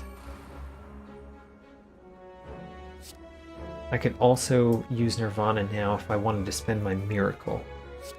Let's do it. That's 3 block every turn now. Wave of the Hand is very good there. Signature move is not. And I'll take the block. Need all the block we can get. Sanctity draws a couple of cards. I forgot to use Wave of the Hand first. That was a mistake. I remembered that I drew Wave of the Hand, but I forgot to actually use it. What do we do here? Dark Shackles. It's not the best time to use it in this fight, but it's a fine time to use it, I guess. And Perseverance.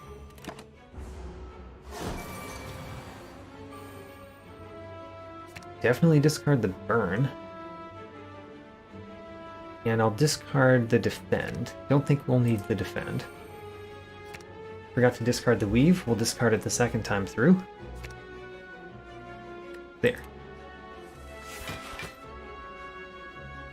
Now, Eruption is a definite. Start with Eruption. Then Weave. And then a couple of Smites. And a Fear No Evil. Good turn. Don't really want the Parasite, the Alpha, or the Burn. Judgment also doesn't do anything. Being able to scry that much every turn is really quite nice. Wallop really doesn't do anything here. I mean, actually, since he's not doing me any damage at all, I guess I should play Tantrum this turn. And then I'm going to use my Pocket Watch. Look at me remembering to use my Pocket Watch. Signature move might be hard to play when I'm drawing as many cards as I am. Still going to draw it.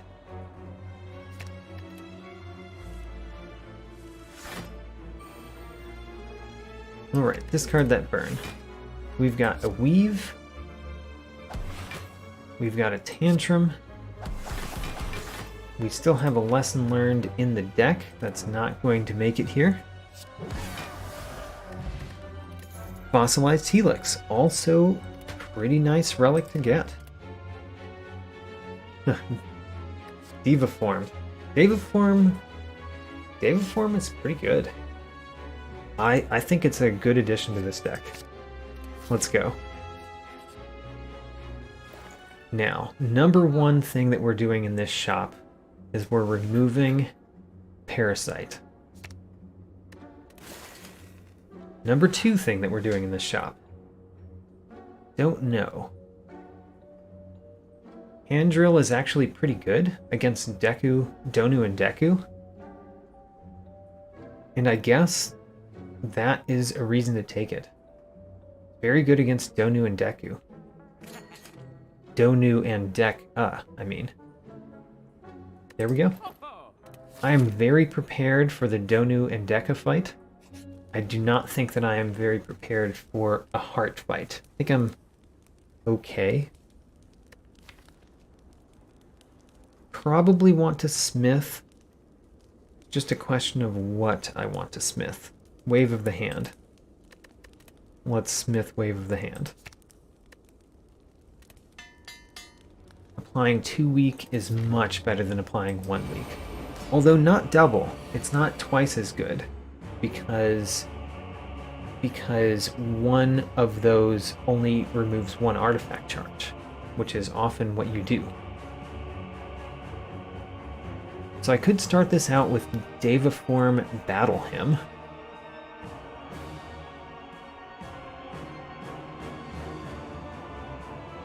If I started out with Deva Form Battle Hymn, I would take 11 damage at the beginning, but every other turn would be very good. I would take 11 damage even if I played Sanctity, because it only prevents the first time, and that first time would be 2 damage. I'll use this Strength Potion when I'm about to attack, just in case I feel like I would rather just take it for the heart.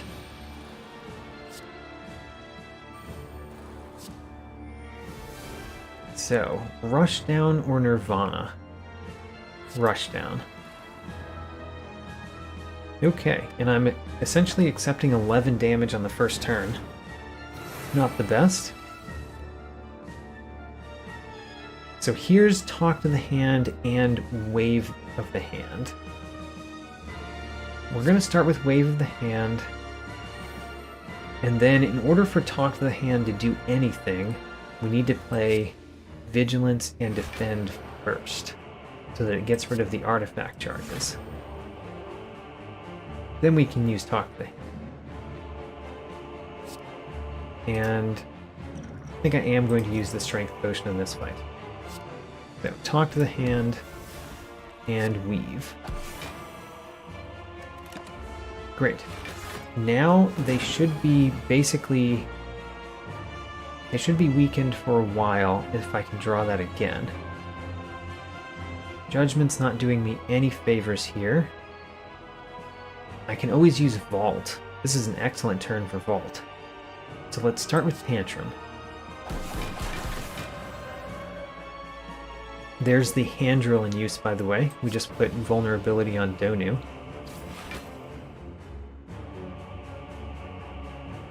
And what if I did not play Vault? What if I played Wallop and Smite and another Smite?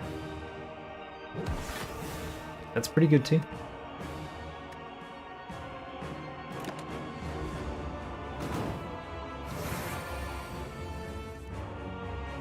Ho, lesson learned is here to actually learn a lesson. Let's do it.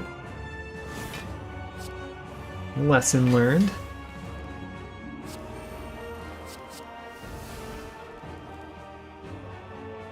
I think Empty Mind is not going to be something I play this turn because I want to play Beta next turn. Well, actually, I think I need to play it this turn. Because if I don't, then how do I get out of Wrath? I do need to get out of Wrath. Sorry, Beta. You were lost. And it turns out, if I had looked at my charms, I did not need to get out of Wrath because of Incense Burner.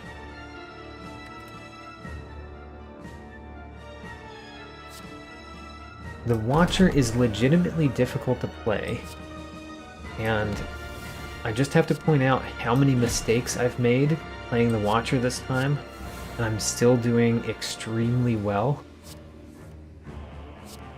But I've made a lot of mistakes. This is not how you would play in Ascension 20, for example. So the shapes, I got the achievement for beating Donu and Deka the first time on this profile. And you know what? I forgot to go to Act 4. I forgot to get the red key. That does make it easier to go on to the next run, though. Oh, I got Highlander because I did not have any duplicates. That's not too surprising. I didn't think about that, but when you can only take uncommons and rares, you're more likely to get Highlander.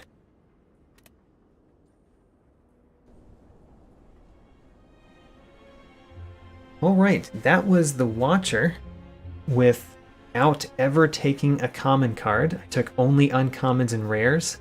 I did invoke my curses are allowed rule because I got the Parasite Curse. And for the next one, I honestly don't know who I should play as. Maybe... Actually, let's play as the Ironclad. And I actually chose an Ironclad card for the thumbnail for this particular stream. So let's do the Ironclad so that the thumbnail makes sense. Granted, I would have to actually get the feed card, which I hope I do. Take 24 damage to choose a rare card. That's a lot of damage to take, but honestly, choosing a rare card would set my deck up well at the beginning.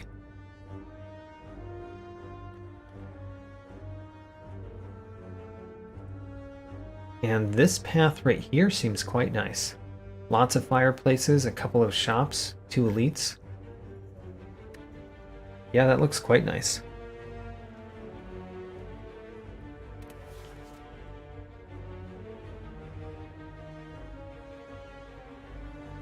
So I think I will choose the rare card. Before I do, I guess one thing to mention is that I have a Slay the Spire tracking sheet that I'm using. Let me show that on the screen. So here's my Slay the Spire tracking sheet, and it's up to date now. It has all of the runs that I've done, save for the ones that I'm doing in this video, and it's tracking the way that I'm collecting things in Slay the Spire. Check it out, there's a link in the video description if you care to see more of what I'm doing playing through Slay the Spire, and you can see all of the runs that I've done and the rules for every one of the challenge runs.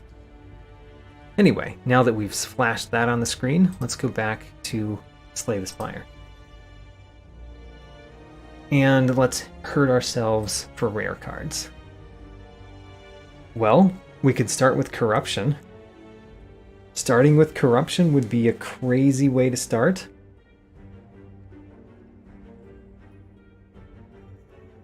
Starting with Corruption is a crazy way to start. Let's do it. Knowing that you have Corruption from the very beginning might make it very good. It's just not good immediately.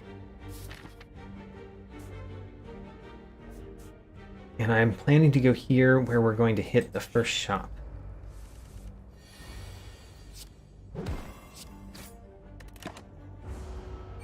Do I want to smith Corruption first?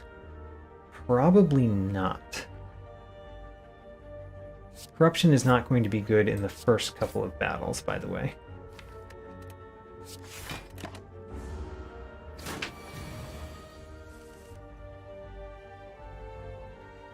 And this does exactly enough.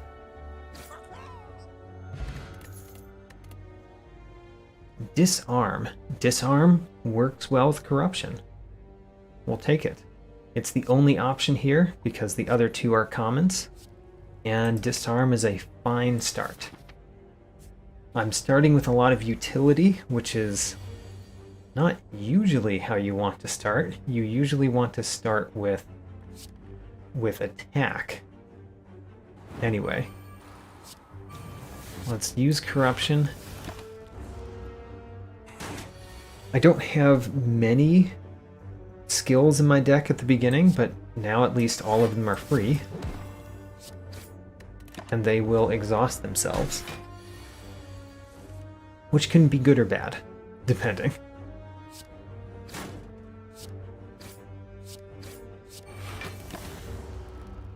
I think overall in that battle, considering the Burning Blood, I took 1 damage. Duplication Potion.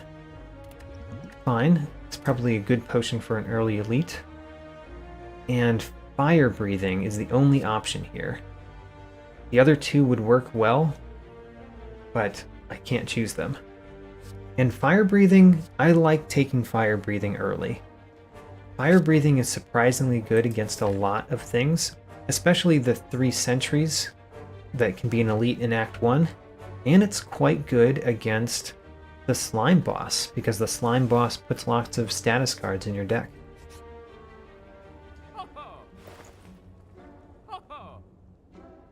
Master of Strategy I cannot afford. Rage is not a card that works well with Corruption, but it's fine. Metallicize is just okay. Don't really like this particular shop. I need an attack card. I guess I'll take Rage. No, I think I will not take Rage. I will save my money. I need an attack card in order to do well against an elite, though. I have not drawn a single card that can be deemed an attack card yet.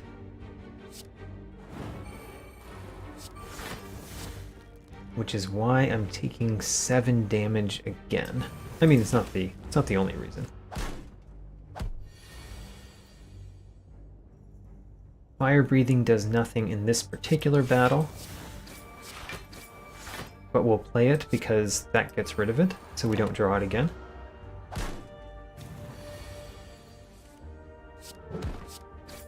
Great. Burying a bottle. That's not too bad, considering the start that we have. We might use it. Burning Pact. I think I'd rather have Burning Pact than Dual Wield.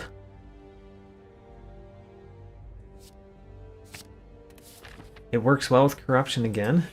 We just need something else that does other things.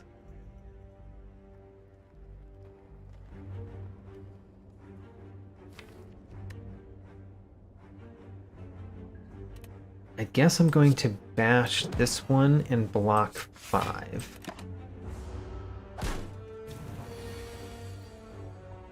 That means that we can strike, and then get rid of fire breathing.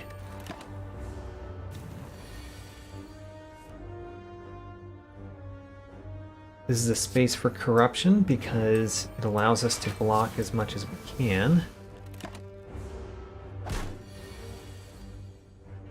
And then here's a good spot for Burning Pact.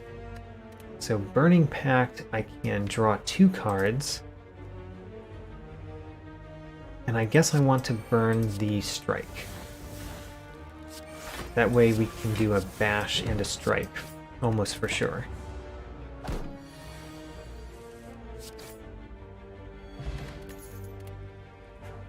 Blood for blood. I mean, it might be good. It's the first attack card that I've gotten, so we're taking it.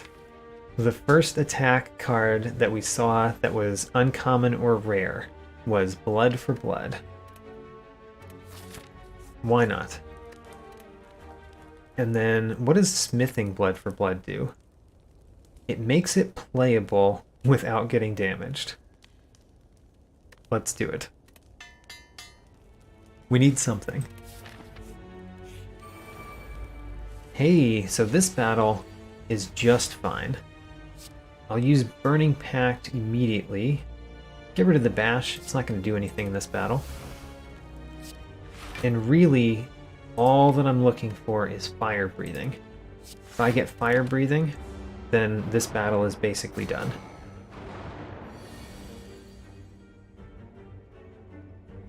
Corruption. I mean,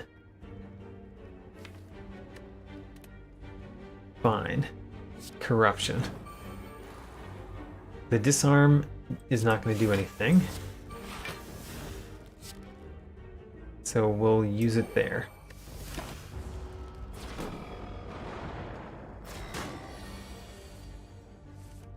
And there. Fire breathing will now end this battle somewhat quickly. We just need to survive while it's doing that.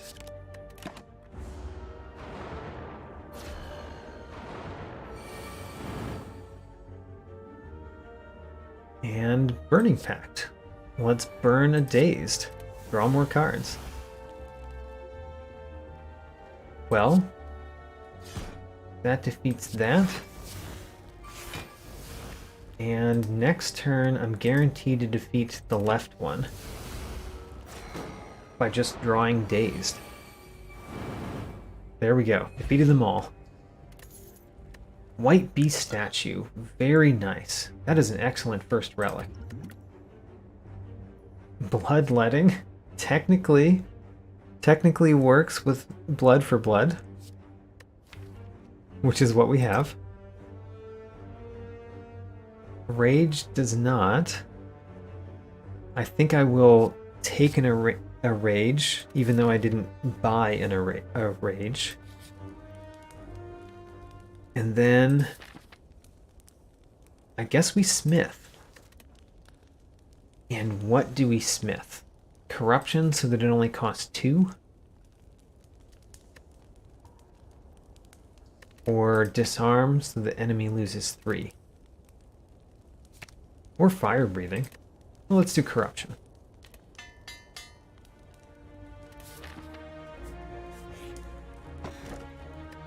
Juzu bracelet.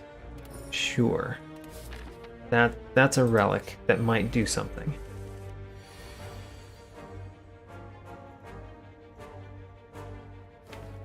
Single defend.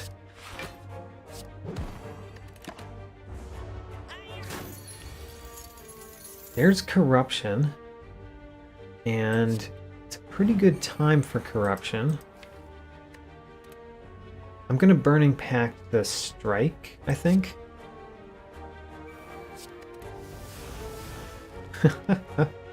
That is a pretty useless hand. I could take 1 more damage, which will make blood for blood cheaper. But, I don't know. Let's let the defend go.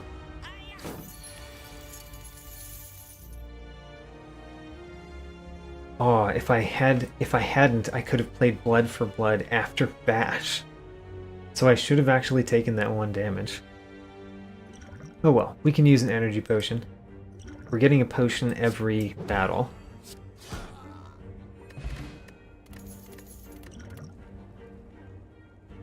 So, power through.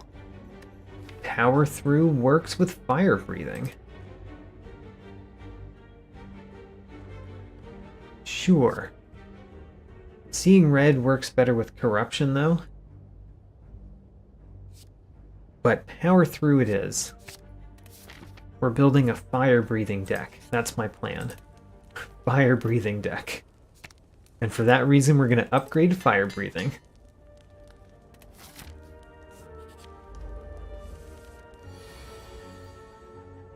So, add 2 wounds to your hand. We'll play Corruption. We'll play Burning Pact on Strike. No, on Bash. This is such a bad plan. But we're doing it. So, Disarm will hold that guy back for 1 turn.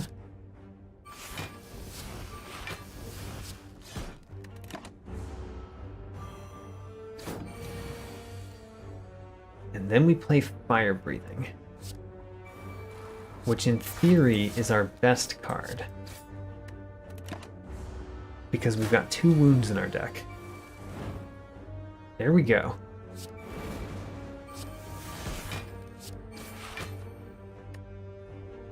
All we have to do is draw our other wound. Got him. So, do I want the fairy in the bottle still? No, not anymore. Duplication potion works very well with blood for blood. Flame barrier. There we go. Flame barrier is an excellent block card.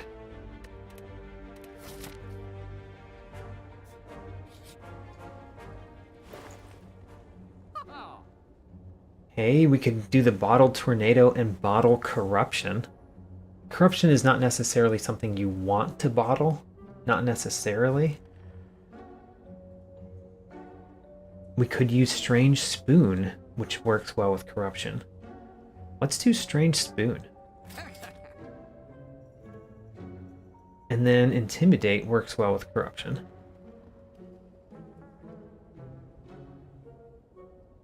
Yeah. Combust technically works well with blood for blood.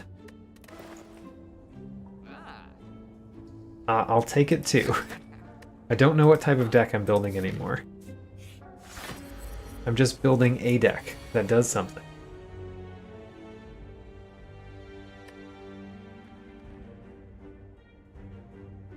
I think I want to play... I think I don't want to play Combust first, but I do want to play Corruption.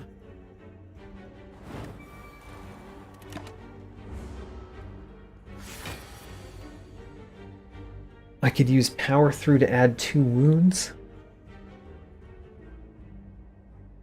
I don't think that's worth it in and of itself. We'll go to the next turn so that we can play a little bit more. So Disarm is great here. Fire Breathing basically doesn't do anything. Intimidate doesn't do anything this turn. Next turn is going to be a weird turn. So let's Burning Pact a strike.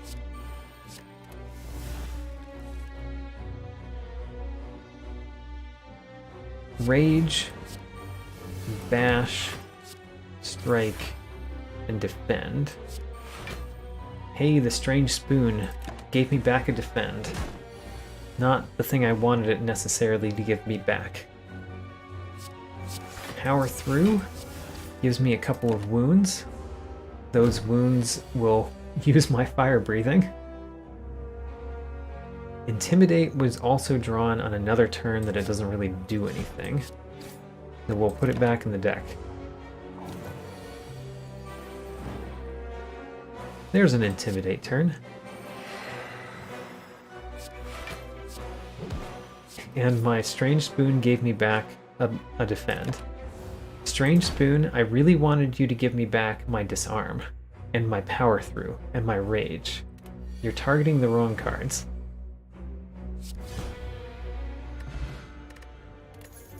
Forgot to use the Weak Potion.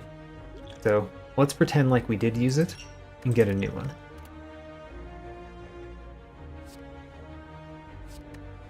I don't think I want Sever Soul. I don't think I want it. Even though I want more attack cards, I don't think I want Sever Soul. So I think we're going to be quite good against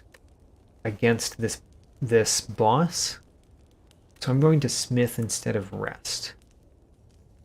And the question is, what do I Smith?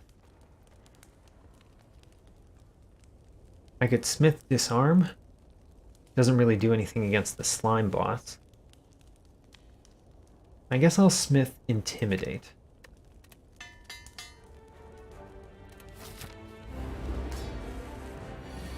So Fire Breathing is an excellent place to start.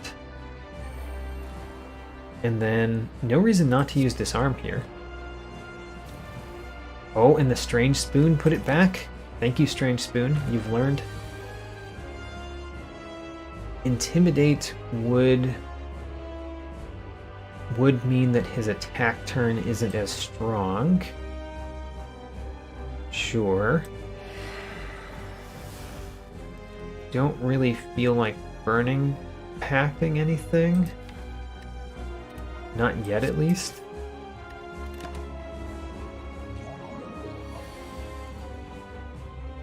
Great. Power Through. This is an excellent turn to draw Power Through. And I will use Combust this time. So we're dealing ourselves damage. Dealing ourselves damage helps with the deck, theoretically.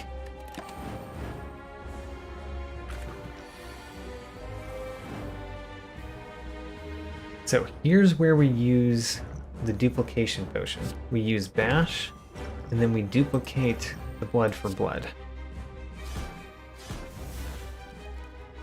And I don't think I want to get rid of Slimed. Slimed actually helps me, right?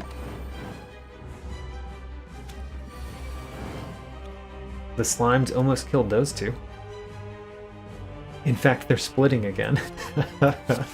Alright, let's add some wounds to the deck. Alright. Double tap. Or bludgeon. Or berserk.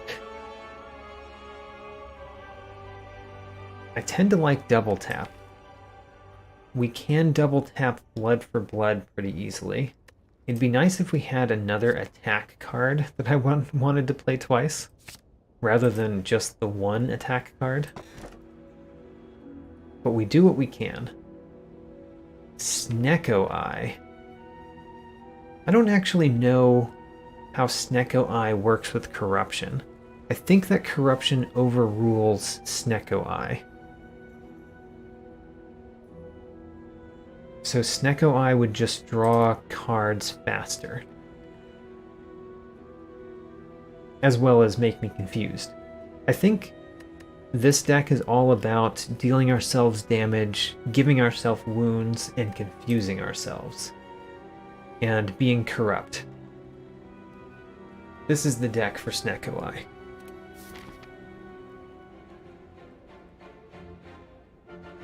Alright, Act 2.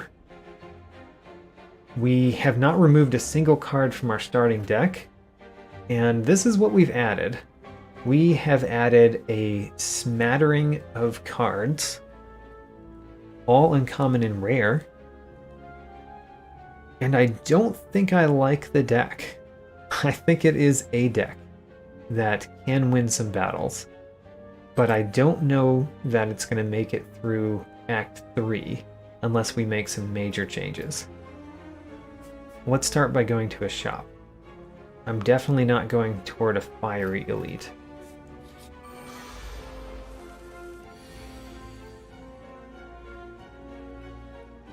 I can power through, I can intimidate. Double tap doesn't really do anything this turn. Power through and intimidate. I think I'm going to lose my money, which is pretty sad because I've got a shop coming up. Could play Combust.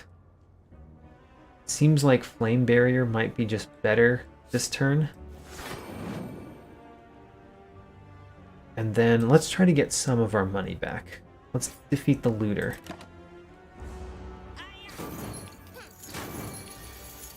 Oh no, the looter is trying to scare you away. Corruption, definitely. Rage, definitely. Disarm, why not? I guess we'll Burning Pact the fire breathing, even though I've got 2 wounds in my deck.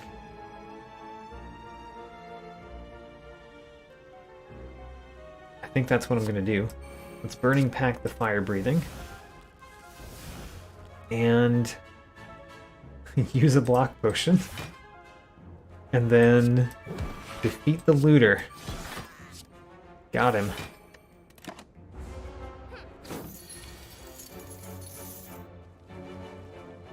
Flame Barrier does nothing.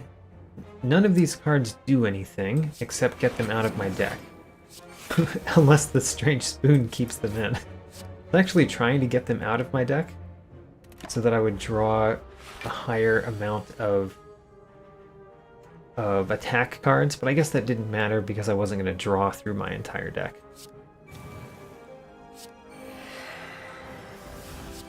Oh well. I did say that I thought we were going to lose our money, and we did in fact lose our money. Because we lost our money, let's hurt ourselves with Combust. In shame.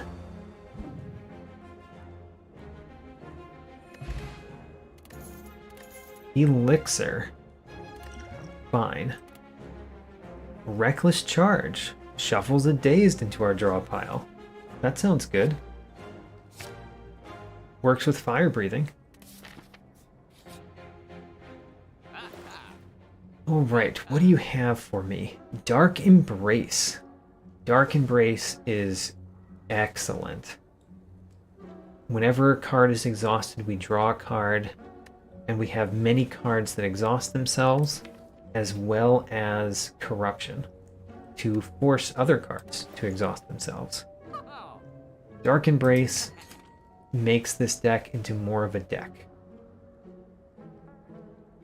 Clash. Do I want Clash? No. my deck adds far too many status cards to itself to want Clash.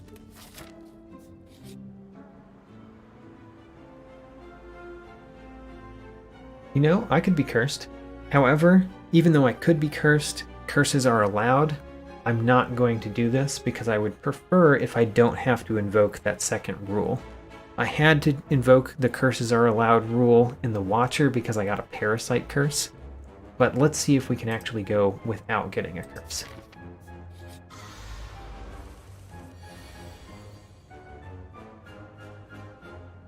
Disarm looks quite good.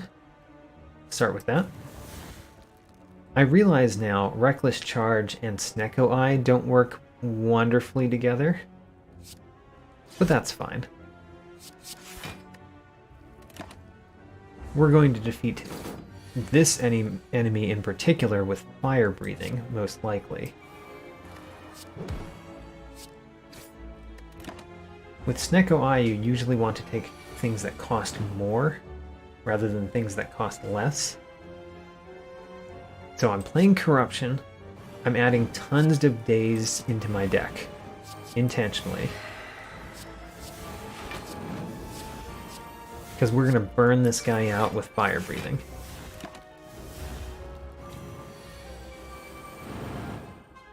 Oh, he survived. Let's Burning Pact. A Dazed. Draw more Dazed. There we go. Colorless Potion. Is that better than the Elixir? I don't know. I don't want the Colorless Potion. Can't take any of these. They're all common.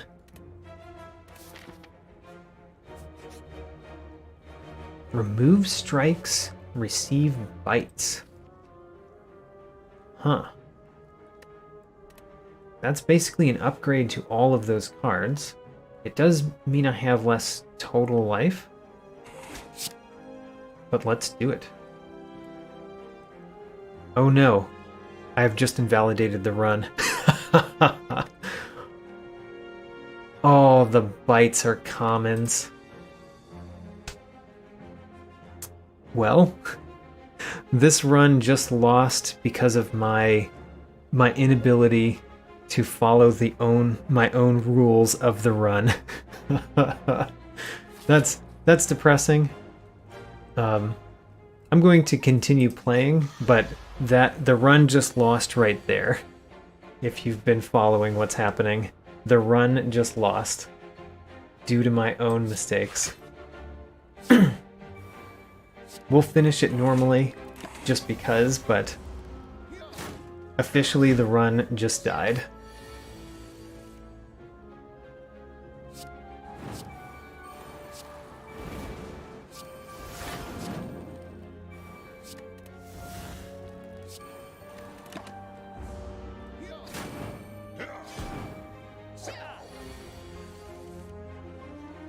You know, one of the problems with having these challenges is that I'm doing them all live, and that means that I don't really get to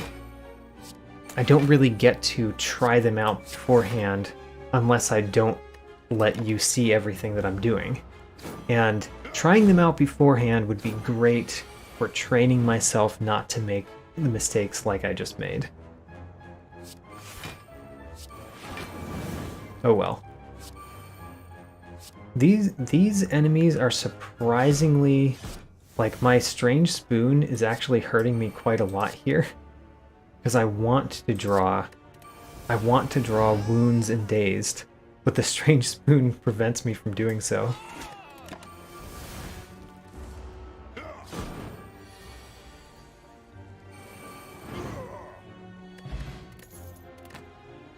Gosh. I did not need to take those bites. I don't think those bites actually helped that much.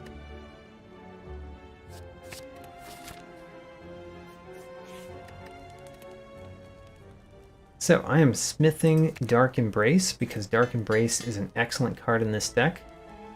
I don't have a whole lot of health, but now that I've got the bites in the deck, the health that I have is not as important as it once was. because I can always heal back a fair amount of damage.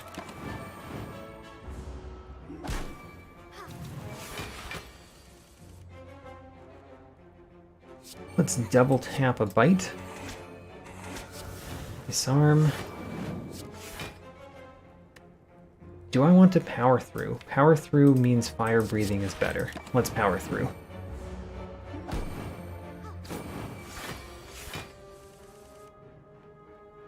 Corruption, of course. Strange Spoon is really not working with my Dark Embrace, is it? Every time I want to draw with the Dark Embrace, the Strange Spoon is preventing me.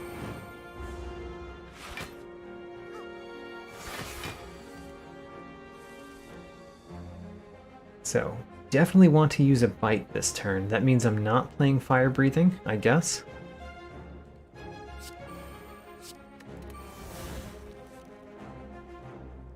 I can use blood for blood. Let's use 2 bites here, and then a bash and blood for blood there, and of course disarm him too.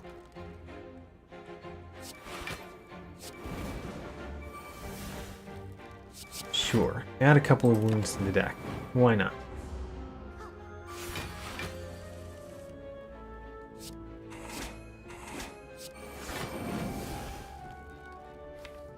If I double tapped either of those, it would be good. Great.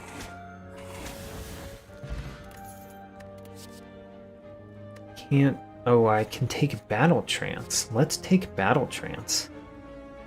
It sort of doesn't work very well with Dark Embrace, but it does allow you to get closer to Dark Embrace. The other option here is Rupture. Rupture works pretty well because I have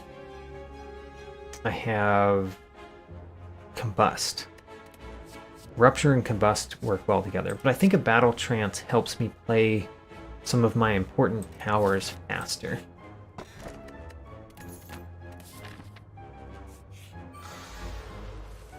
Book of Stabbing. Well, I happen to have Corruption and Dark Embrace in my hand, so this is gonna start out crazy. Unless my Strange Spoon gets rid of all of my potentially exhausted cards. Let's exhaust this bite. We don't need that bite.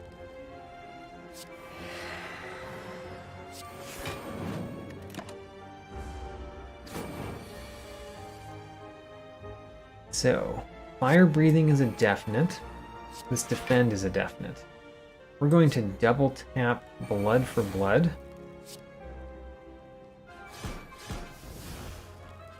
And then I'm going to Battle Trance. And then I guess heal as much as I can.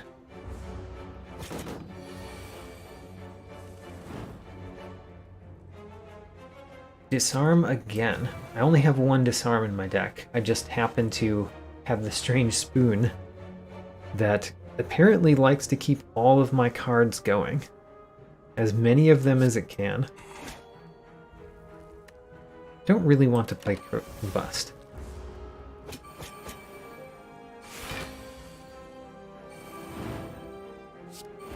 Rage, Intimidate, Flame Barrier, Defend. Strange Spoon, why do you like Defend so much? I don't like Defends that much.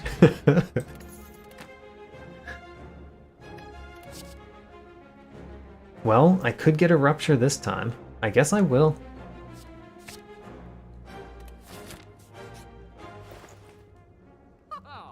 And Feel No Pain. That kind of completes the set. So we've got Corruption, we've got Dark Embrace, and we have Feel No Pain. Those 3 cards work extremely well together.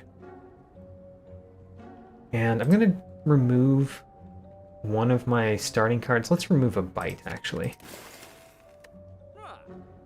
and then buy a flame barrier. So we have a deck that can do stuff now. We've got a good deck, and I'm so sad that I invalidated this run by taking the bites, because this is actually a run that would do just fine in this challenge. This is a deck that would do just fine. If you replace all of the bites that I have with strikes, this deck, I think, could just win fine.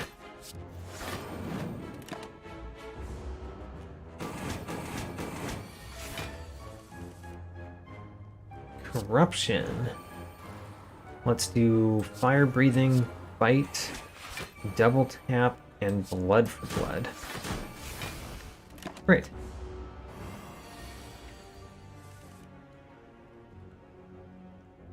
I do have corruption and dark embrace, which means that completes the set.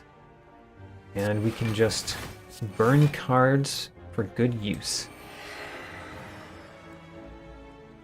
I mean, we can only burn them if the strange spoon allows. Essence of Steel. I like that more than the flex potion in this deck. I should probably use my potions more, considering I get a potion every single battle. This is a terrible start to this fight. That's quite painful. So, what do we do when we are in a very painful situation like this? I guess we play the defend. I kind of want to play the disarm. And I kind of want to play the intimidate. We'll play the intimidate. And then I'm going to use the Essence of Steel.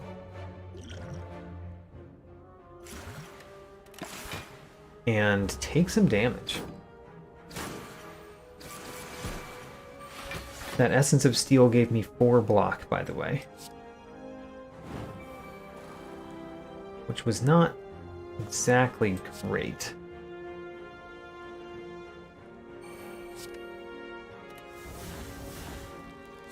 There's an Inflame. Flame Barrier's fine. I still don't have something that draws cards. I don't have the power that draws me cards when I exhaust. But Battle Trance is kind of a way that you get it. Yeah, Dark Embrace. Now we've got it. Can't really use it this turn, but we've got it.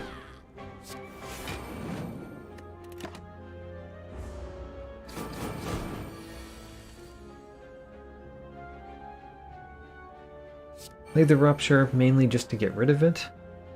Play the Defends and hope that the Strange Spoon lets me... It saved every one of those defends. I don't want you to save defends. Save the Rage. Thank you for saving the Rage when I asked.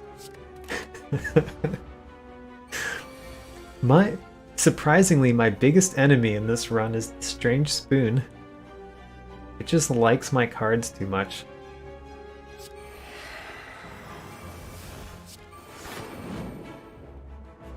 It likes my cards much more than I like my cards. Oh man. It says 50%. I think I've gotten much better than 50%. I would be very happy to see how much better than 50% I've gotten. I'm going to use Bite instead of Bash because I think just getting the 2 health back is probably good. And I don't think I am in too much trouble of taking damage this particular battle.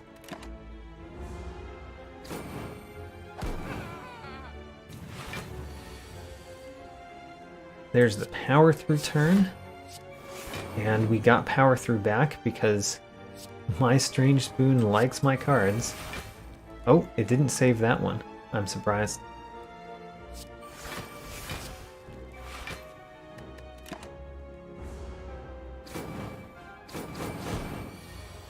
I mean, Strange Spoon plus Corruption is quite a good combination. It's just that since I have the Dark Embrace, I often want the cards to go away to actually leave my deck. And they aren't.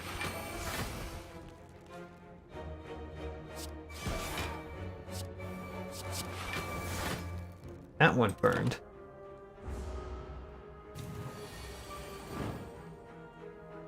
So you might be able to see what I've been doing in this battle is primarily just not focusing on killing the gremlin leader because I want to use plenty of bites and heal up. There go those guys with the wounds. And here's another bite, then we can finish this battle. So I healed up kind of a lot in that elite fight. Could take another Intimidate. I think that's worth it. I've got a deck that basically is built on exhaust cards. Fiend Fire is fine. Another Feel No Pain, though. Feel No Pain plus. Let's do it.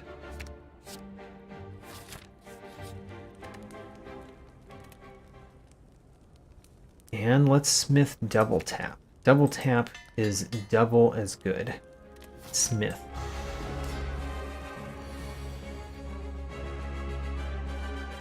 Dark Embrace, excellent start. I think that I want to play Battle Trance. That gives me a Feel No Pain, and might as well use a Disarm here. There's 50% chance that Spoon saves it. It did not.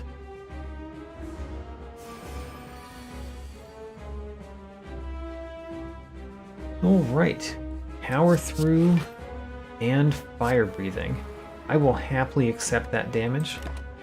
We will most likely get that much back. And there's the Corruption. Intimidate. I guess I'm going to double tap this bite.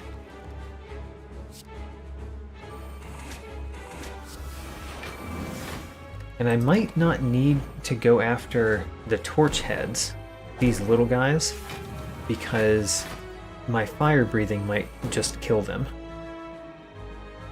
And I do tend to gain a lot of block each turn.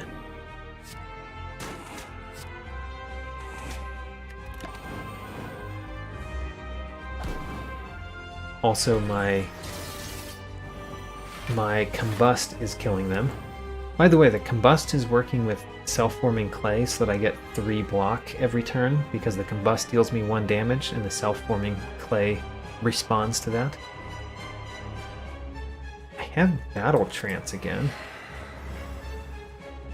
It did not exhaust itself. So let's use it.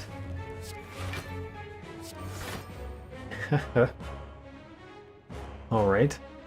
Well, guess we'll bash and bite.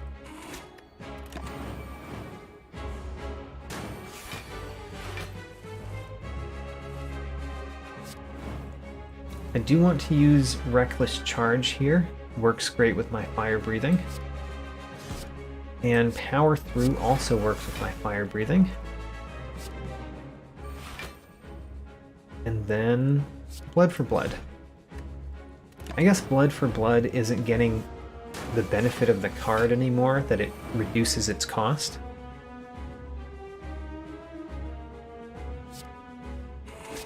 Because the Snecko Eye overrules that.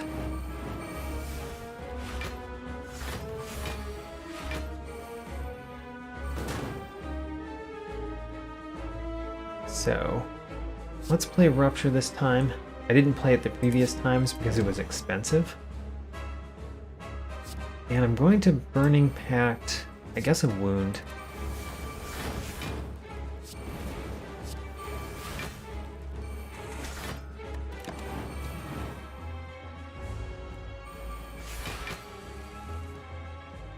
I feel like I can go in this battle for a relatively long time without much pain. Just because I consistently gain a fair amount of block. And I just kind of randomly kill the torch heads. Great, and a block potion. Gambling potion is pretty good. Let's discard the Blessing of the Forge. Limit Break could actually be good. It's not likely to. Bludgeon is great, though. Bludgeon is wonderful because Snecko Eye makes it usually cheaper. Fiend Fire is also quite good. It goes along with this deck quite a bit. I'm going to take Bludgeon. I think I need another just standard attack card. Velvet Choker would be quite bad.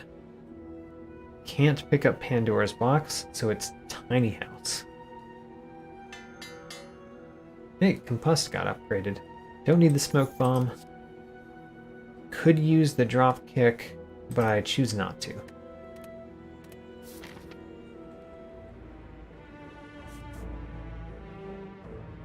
So let's run through this act. I'm going to go to this shop, I think. I'm going to go this way.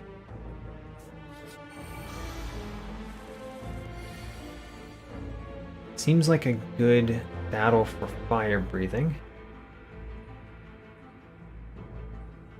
Seems like a good time for Feel No Pain too, though.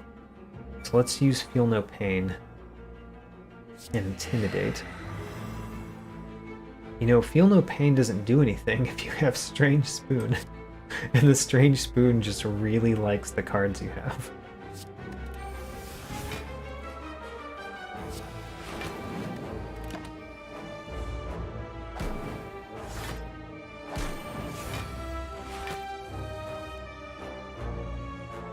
Okay, another Intimidate.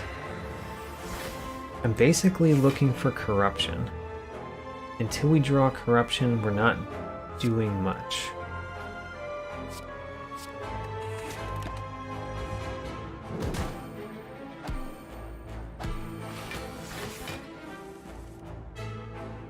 Still no Corruption.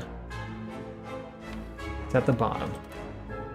Corruption is at the bottom of the deck. I could use Battle Trance to get it, but there's a chance it'll be costing 3, and then I couldn't play it.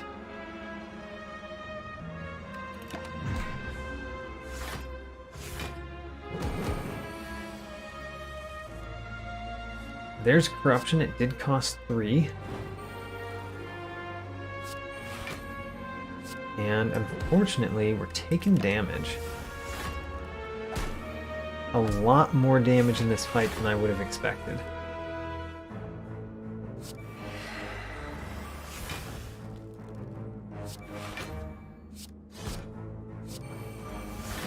There's the Flame Barrier and Fire Breathing. Which one am I not killing soon? That one.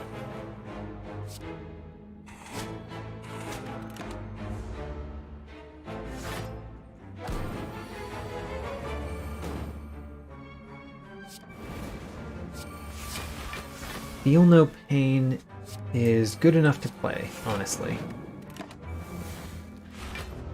Even though it costs 3 to play. There's the Dark Embrace we've been looking for. And let's double tap a Bite so that we gain health back. Didn't really play the Inflame before I did that. No bother, I'll play it now.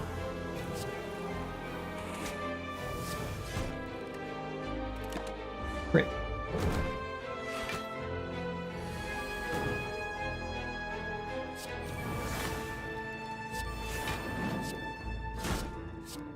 And then at this point in this, I just want to play as many bites as I can. The more bites I play, the more health I have at the end of this. Oh, there they go. Elixir became a lot better in my deck. And we can't take those cards. Not that I haven't already invalidated this run, to be fair, but I'm going to stay true to the rules for the rest of it, though that's kind of silly.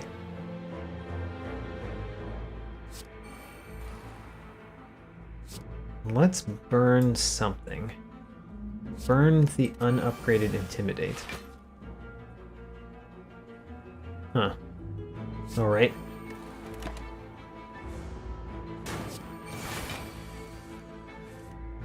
Flame Barrier is very good there. Let's use Battle Trance. I want to use the Bite because I gained some health back. And I want to use more bites to gain more health. Corruption, of course, even though it means we can't play any of the bites this turn.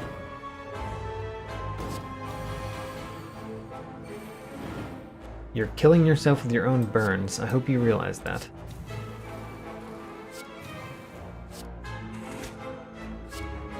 You're also hurting me somewhat significantly with those burns. I'm going to use a block potion.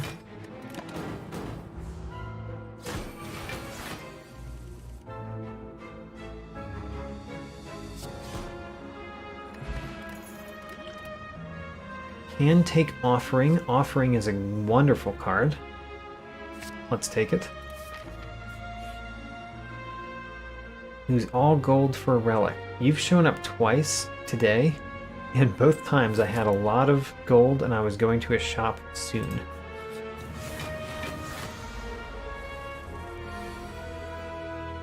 Starting with Corruption. That's what we like to see. So what can we burn? Let's burn an Inflame. And then a Bludgeon and either a Bludgeon or a Reckless Charge and a Bite. I guess I want the Reckless Charge and a Bite, because we need that health back. And starting with Corruption means that we might have no trouble blocking in this one. Do I want Combust? Not really. Not really.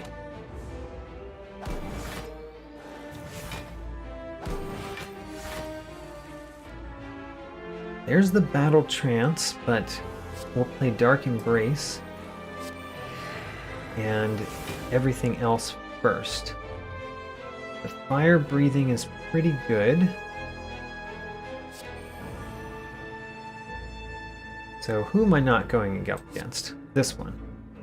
You're going to last the longest.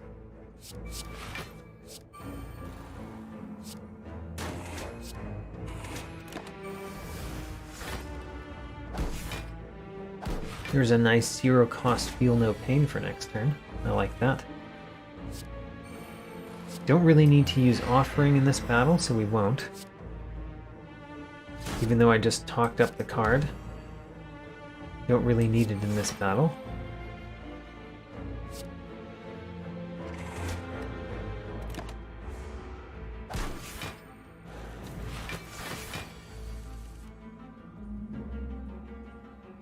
Can I gain more health? Not when bites cost 3. We need our bites to cost less than 3.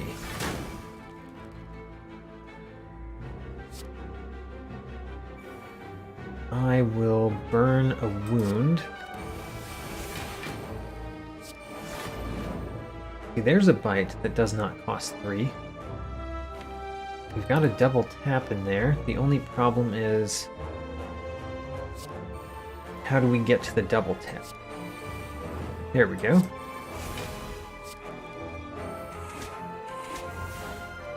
Great. That used several bites.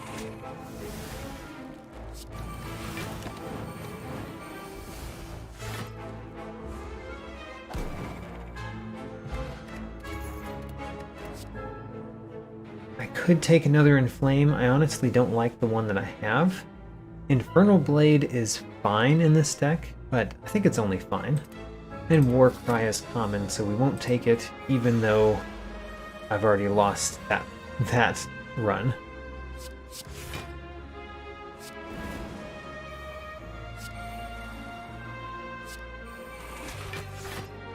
This is a good time to use Offering.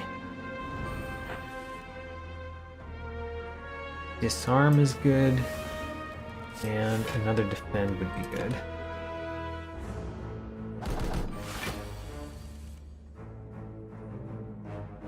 Feel No Pain, Corruption, Bash, another Feel No Pain.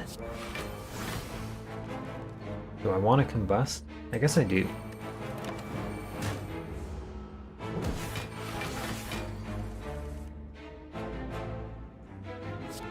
Flame Barrier, Intimidate. Bludgeon is quite nice, especially with a double tap. There we go.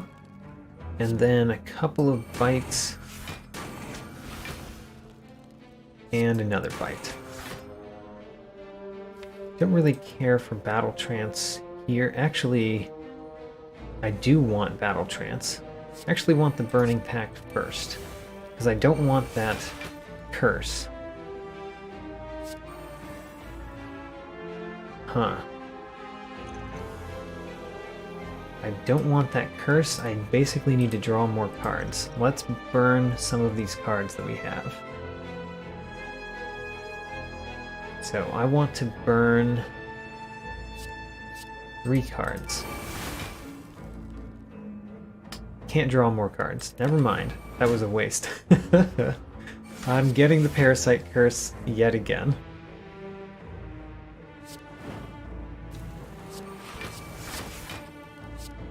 Most likely could have been avoided. In the last run, I don't think I could have avoided it very well, but in this one, I think I could. I'm just playing a lot more fast and loose this time.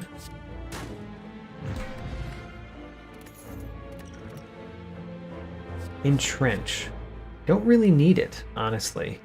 It's not bad in this deck, but I don't need it.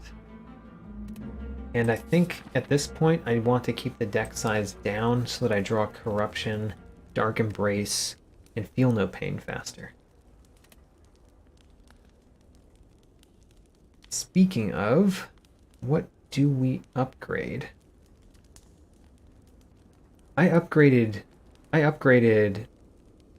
a card that reduced the cost when I had Snecko Eye, didn't I? That was silly.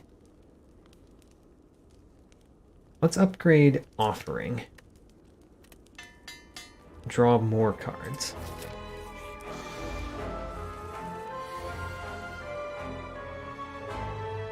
Feel No Pain is good. We'll disarm you. And Intimidate is fine. He'll be weakened for next turn.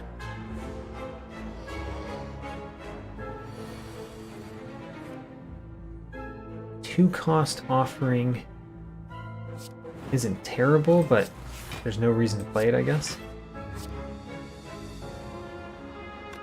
Fire Breathing. Fire Breathing is much better when he's adding burns to my deck. There's Corruption.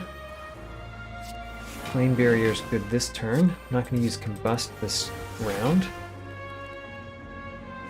And sure, let's double tap 2 bites.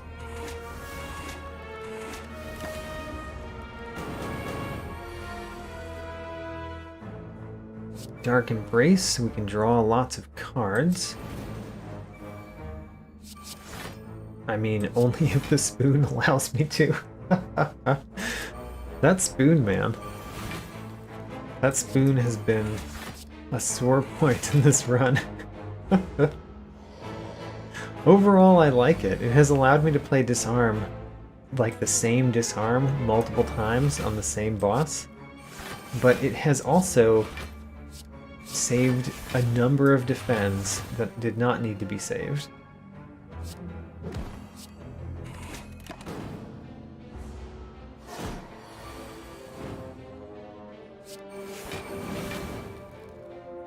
This is a pretty good time for offering. It's not the best time for offering. Yeah, let's not use it.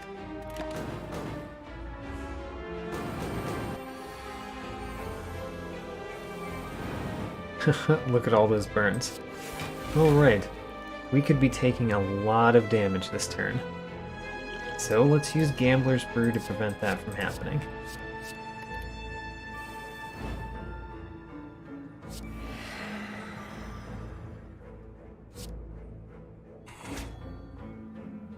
Offering... I should have played Offering before playing Bite. Oh well. Could play another Power Through. Just add more wounds. Lots and lots of wounds.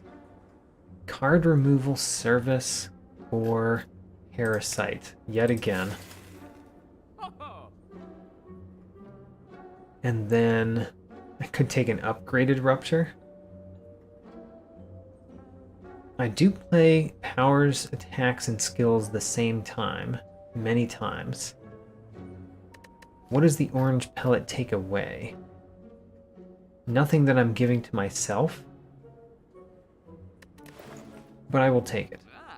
Oh, actually, orange pellets takes away the no draw from Battle Trance. That's one use for orange pellets in this deck. And I'm going to take another Rupture. We've got the deck that hurts itself in various ways.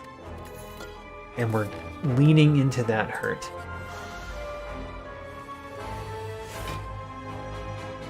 Corruption. So now if I play Battle Trance, which I'm not going to do first, I'm going to play Fire Breathing first. But now if I play Battle Trance, I have the no draw, but then I can play Reckless Charge, and the orange pellets removes that.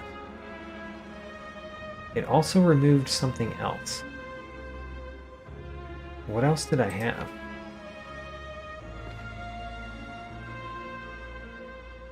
He hasn't had a turn yet, so what did it remove? Oh, it removed my confusion. Oh. How interesting. It removes confusion.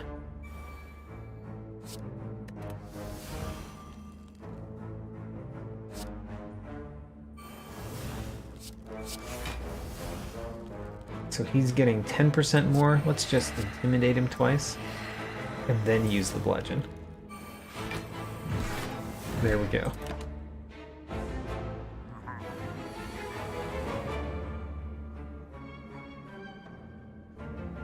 Flame Barrier, of course. We're going to do the Combust Rupture Rupture combo. Because why not? And then Feel No Pain, along with the rest of this, is quite nice.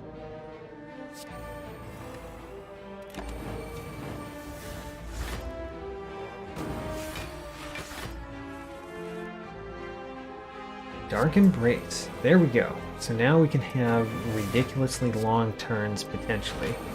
The fact that I'm not confused anymore means that my cards no longer change how much they cost.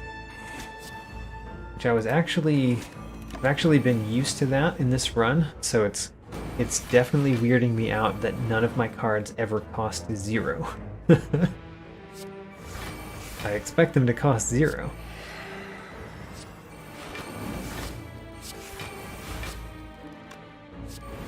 Playing as many cards as possible before playing my attacks.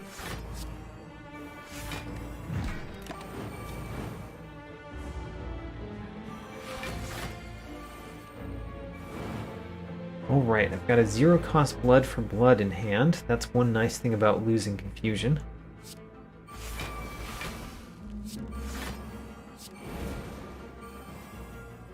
Let's burn the Wound. And then battle trance. Alright. How are we defeating our little friend here? A bite, a reckless charge, another bite, and a blood for blood. Dexterity potion doesn't matter that much to me. Let's do another fire breathing. This deck leans into hurting itself. So the madness are uncommon. I think I'd rather retrace my steps though. You know, actually the madness actually works relatively well because a random card costs 0, and now that I can get rid of my confusion, that would stick. I think I was planning to go to that shop and I decided not to. Just a reminder that I decided to go to that shop and then did not. So intimidate. And then madness. That makes a madness cost 0. That's awful. Alright, a defend costs 0. That's also awful. That is exactly what we did not want you to do. Because I'm getting rid of my confusion, and I did not cause an attack to cost 0.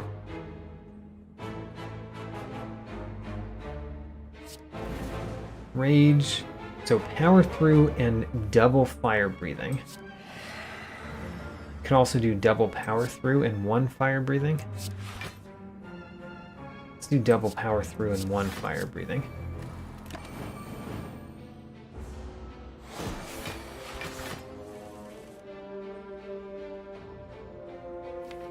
I've not drawn corruption yet, which makes me want to play battle trance.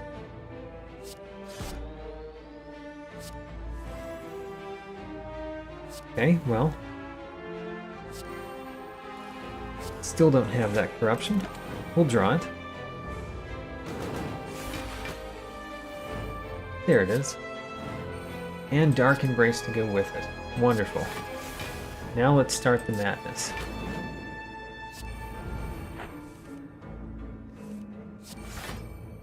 The madness doesn't work if the strange spoon doesn't let it.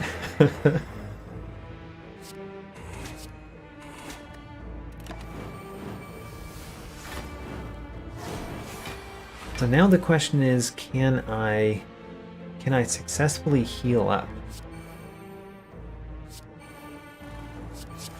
I don't know. Kind of need to draw one of the things that allows me to heal up, though, in order for it to happen.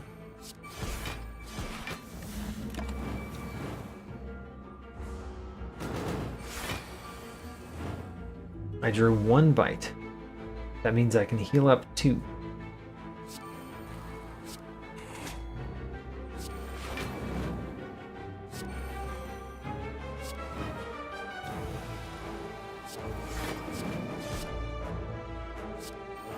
Let's remove the bash.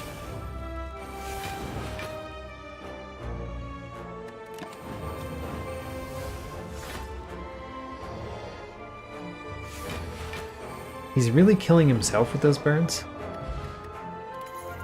Didn't realize it though. Let's get rid of the ancient potion. I have orange pellets, which does a lot more than ancient potion. Alright. Fire breathing deck. Here we go. I don't think I care about most colorless cards. Not particularly.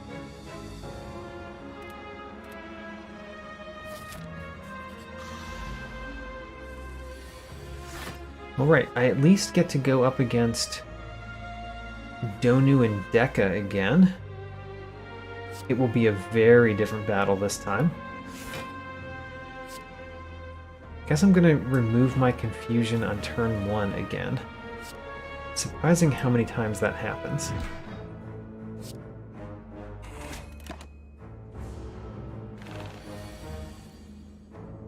So, this is a fire-breathing deck, so you've got to play fire-breathing. And it is a fire-breathing deck, which means you have to play power through. And then, I guess, a defend, so we only take 10 damage.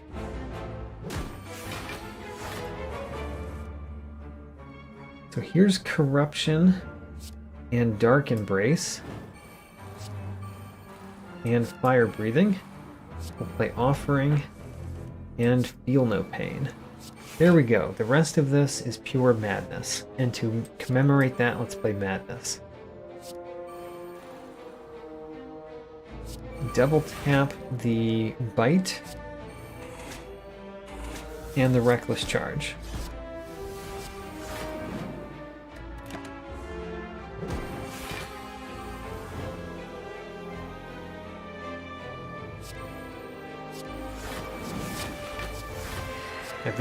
At this point, I'm really just winning by playing cards. There. Cannot take any of those. I mean, again, wish I hadn't invalidated this run for the challenge. What do I want to smith before the final one? How about Disarm? Disarm is not the best thing to smith against Donu and Deka, actually. How about Power Through?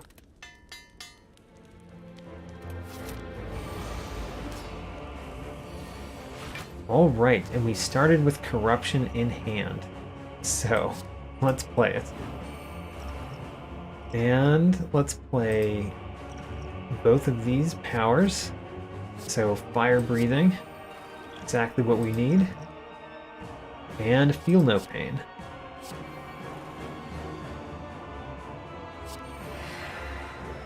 I'm going to play Battle Trance. Another Fire Breathing. And then if I attack, I lose my confusion and the fact that I can't draw cards anymore. Great.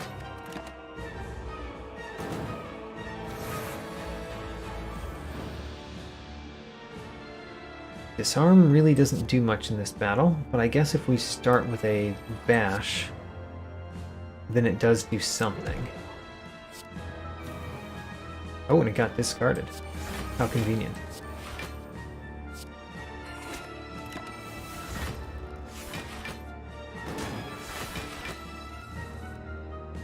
Dark Embrace to continue the madness. A couple of flame barriers. Another Fire Breathing.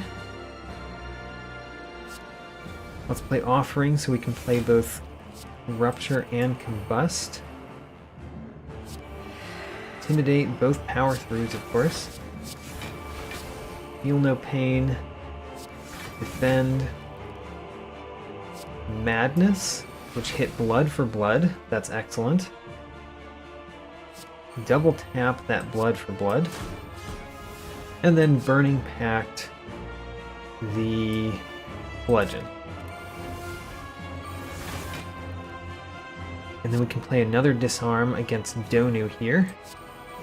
And make a Bite free for the rest of the battle / run.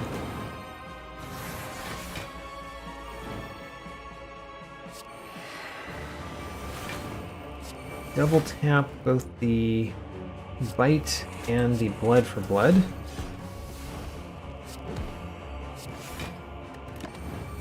There.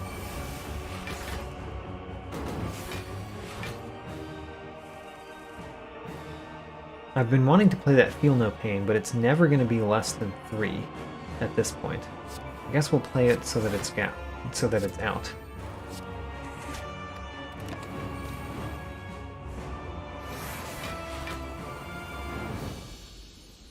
And there we go. So, that leveled up my Ironclad. I did not quite achieve my Rare Taste challenge because I added bites to the deck, which are common according to my rules. So I failed that challenge. I failed that challenge sometime in Act 2, I believe, where I accidentally took the bites before realizing that I was invalidating the challenge while doing so. But I do unlock more cards for future runs. So this time I defeated my rare taste challenge with the Watcher, and I failed it with the Ironclad, not from losing a run, but from invalidating it myself, disqualifying my own run. Hopefully I won't do that again, but it's always a problem with these types of self-imposed challenges where you can run into messing up your rule set. That's it for the stream today. I do have a couple more ideas of challenge runs that I intend to do in Slay the Spire in future streams. And after that, I would like to repeat some of the challenge runs that I've done, but on higher ascension levels. See if I can push up my personal best with these challenges. Anyway,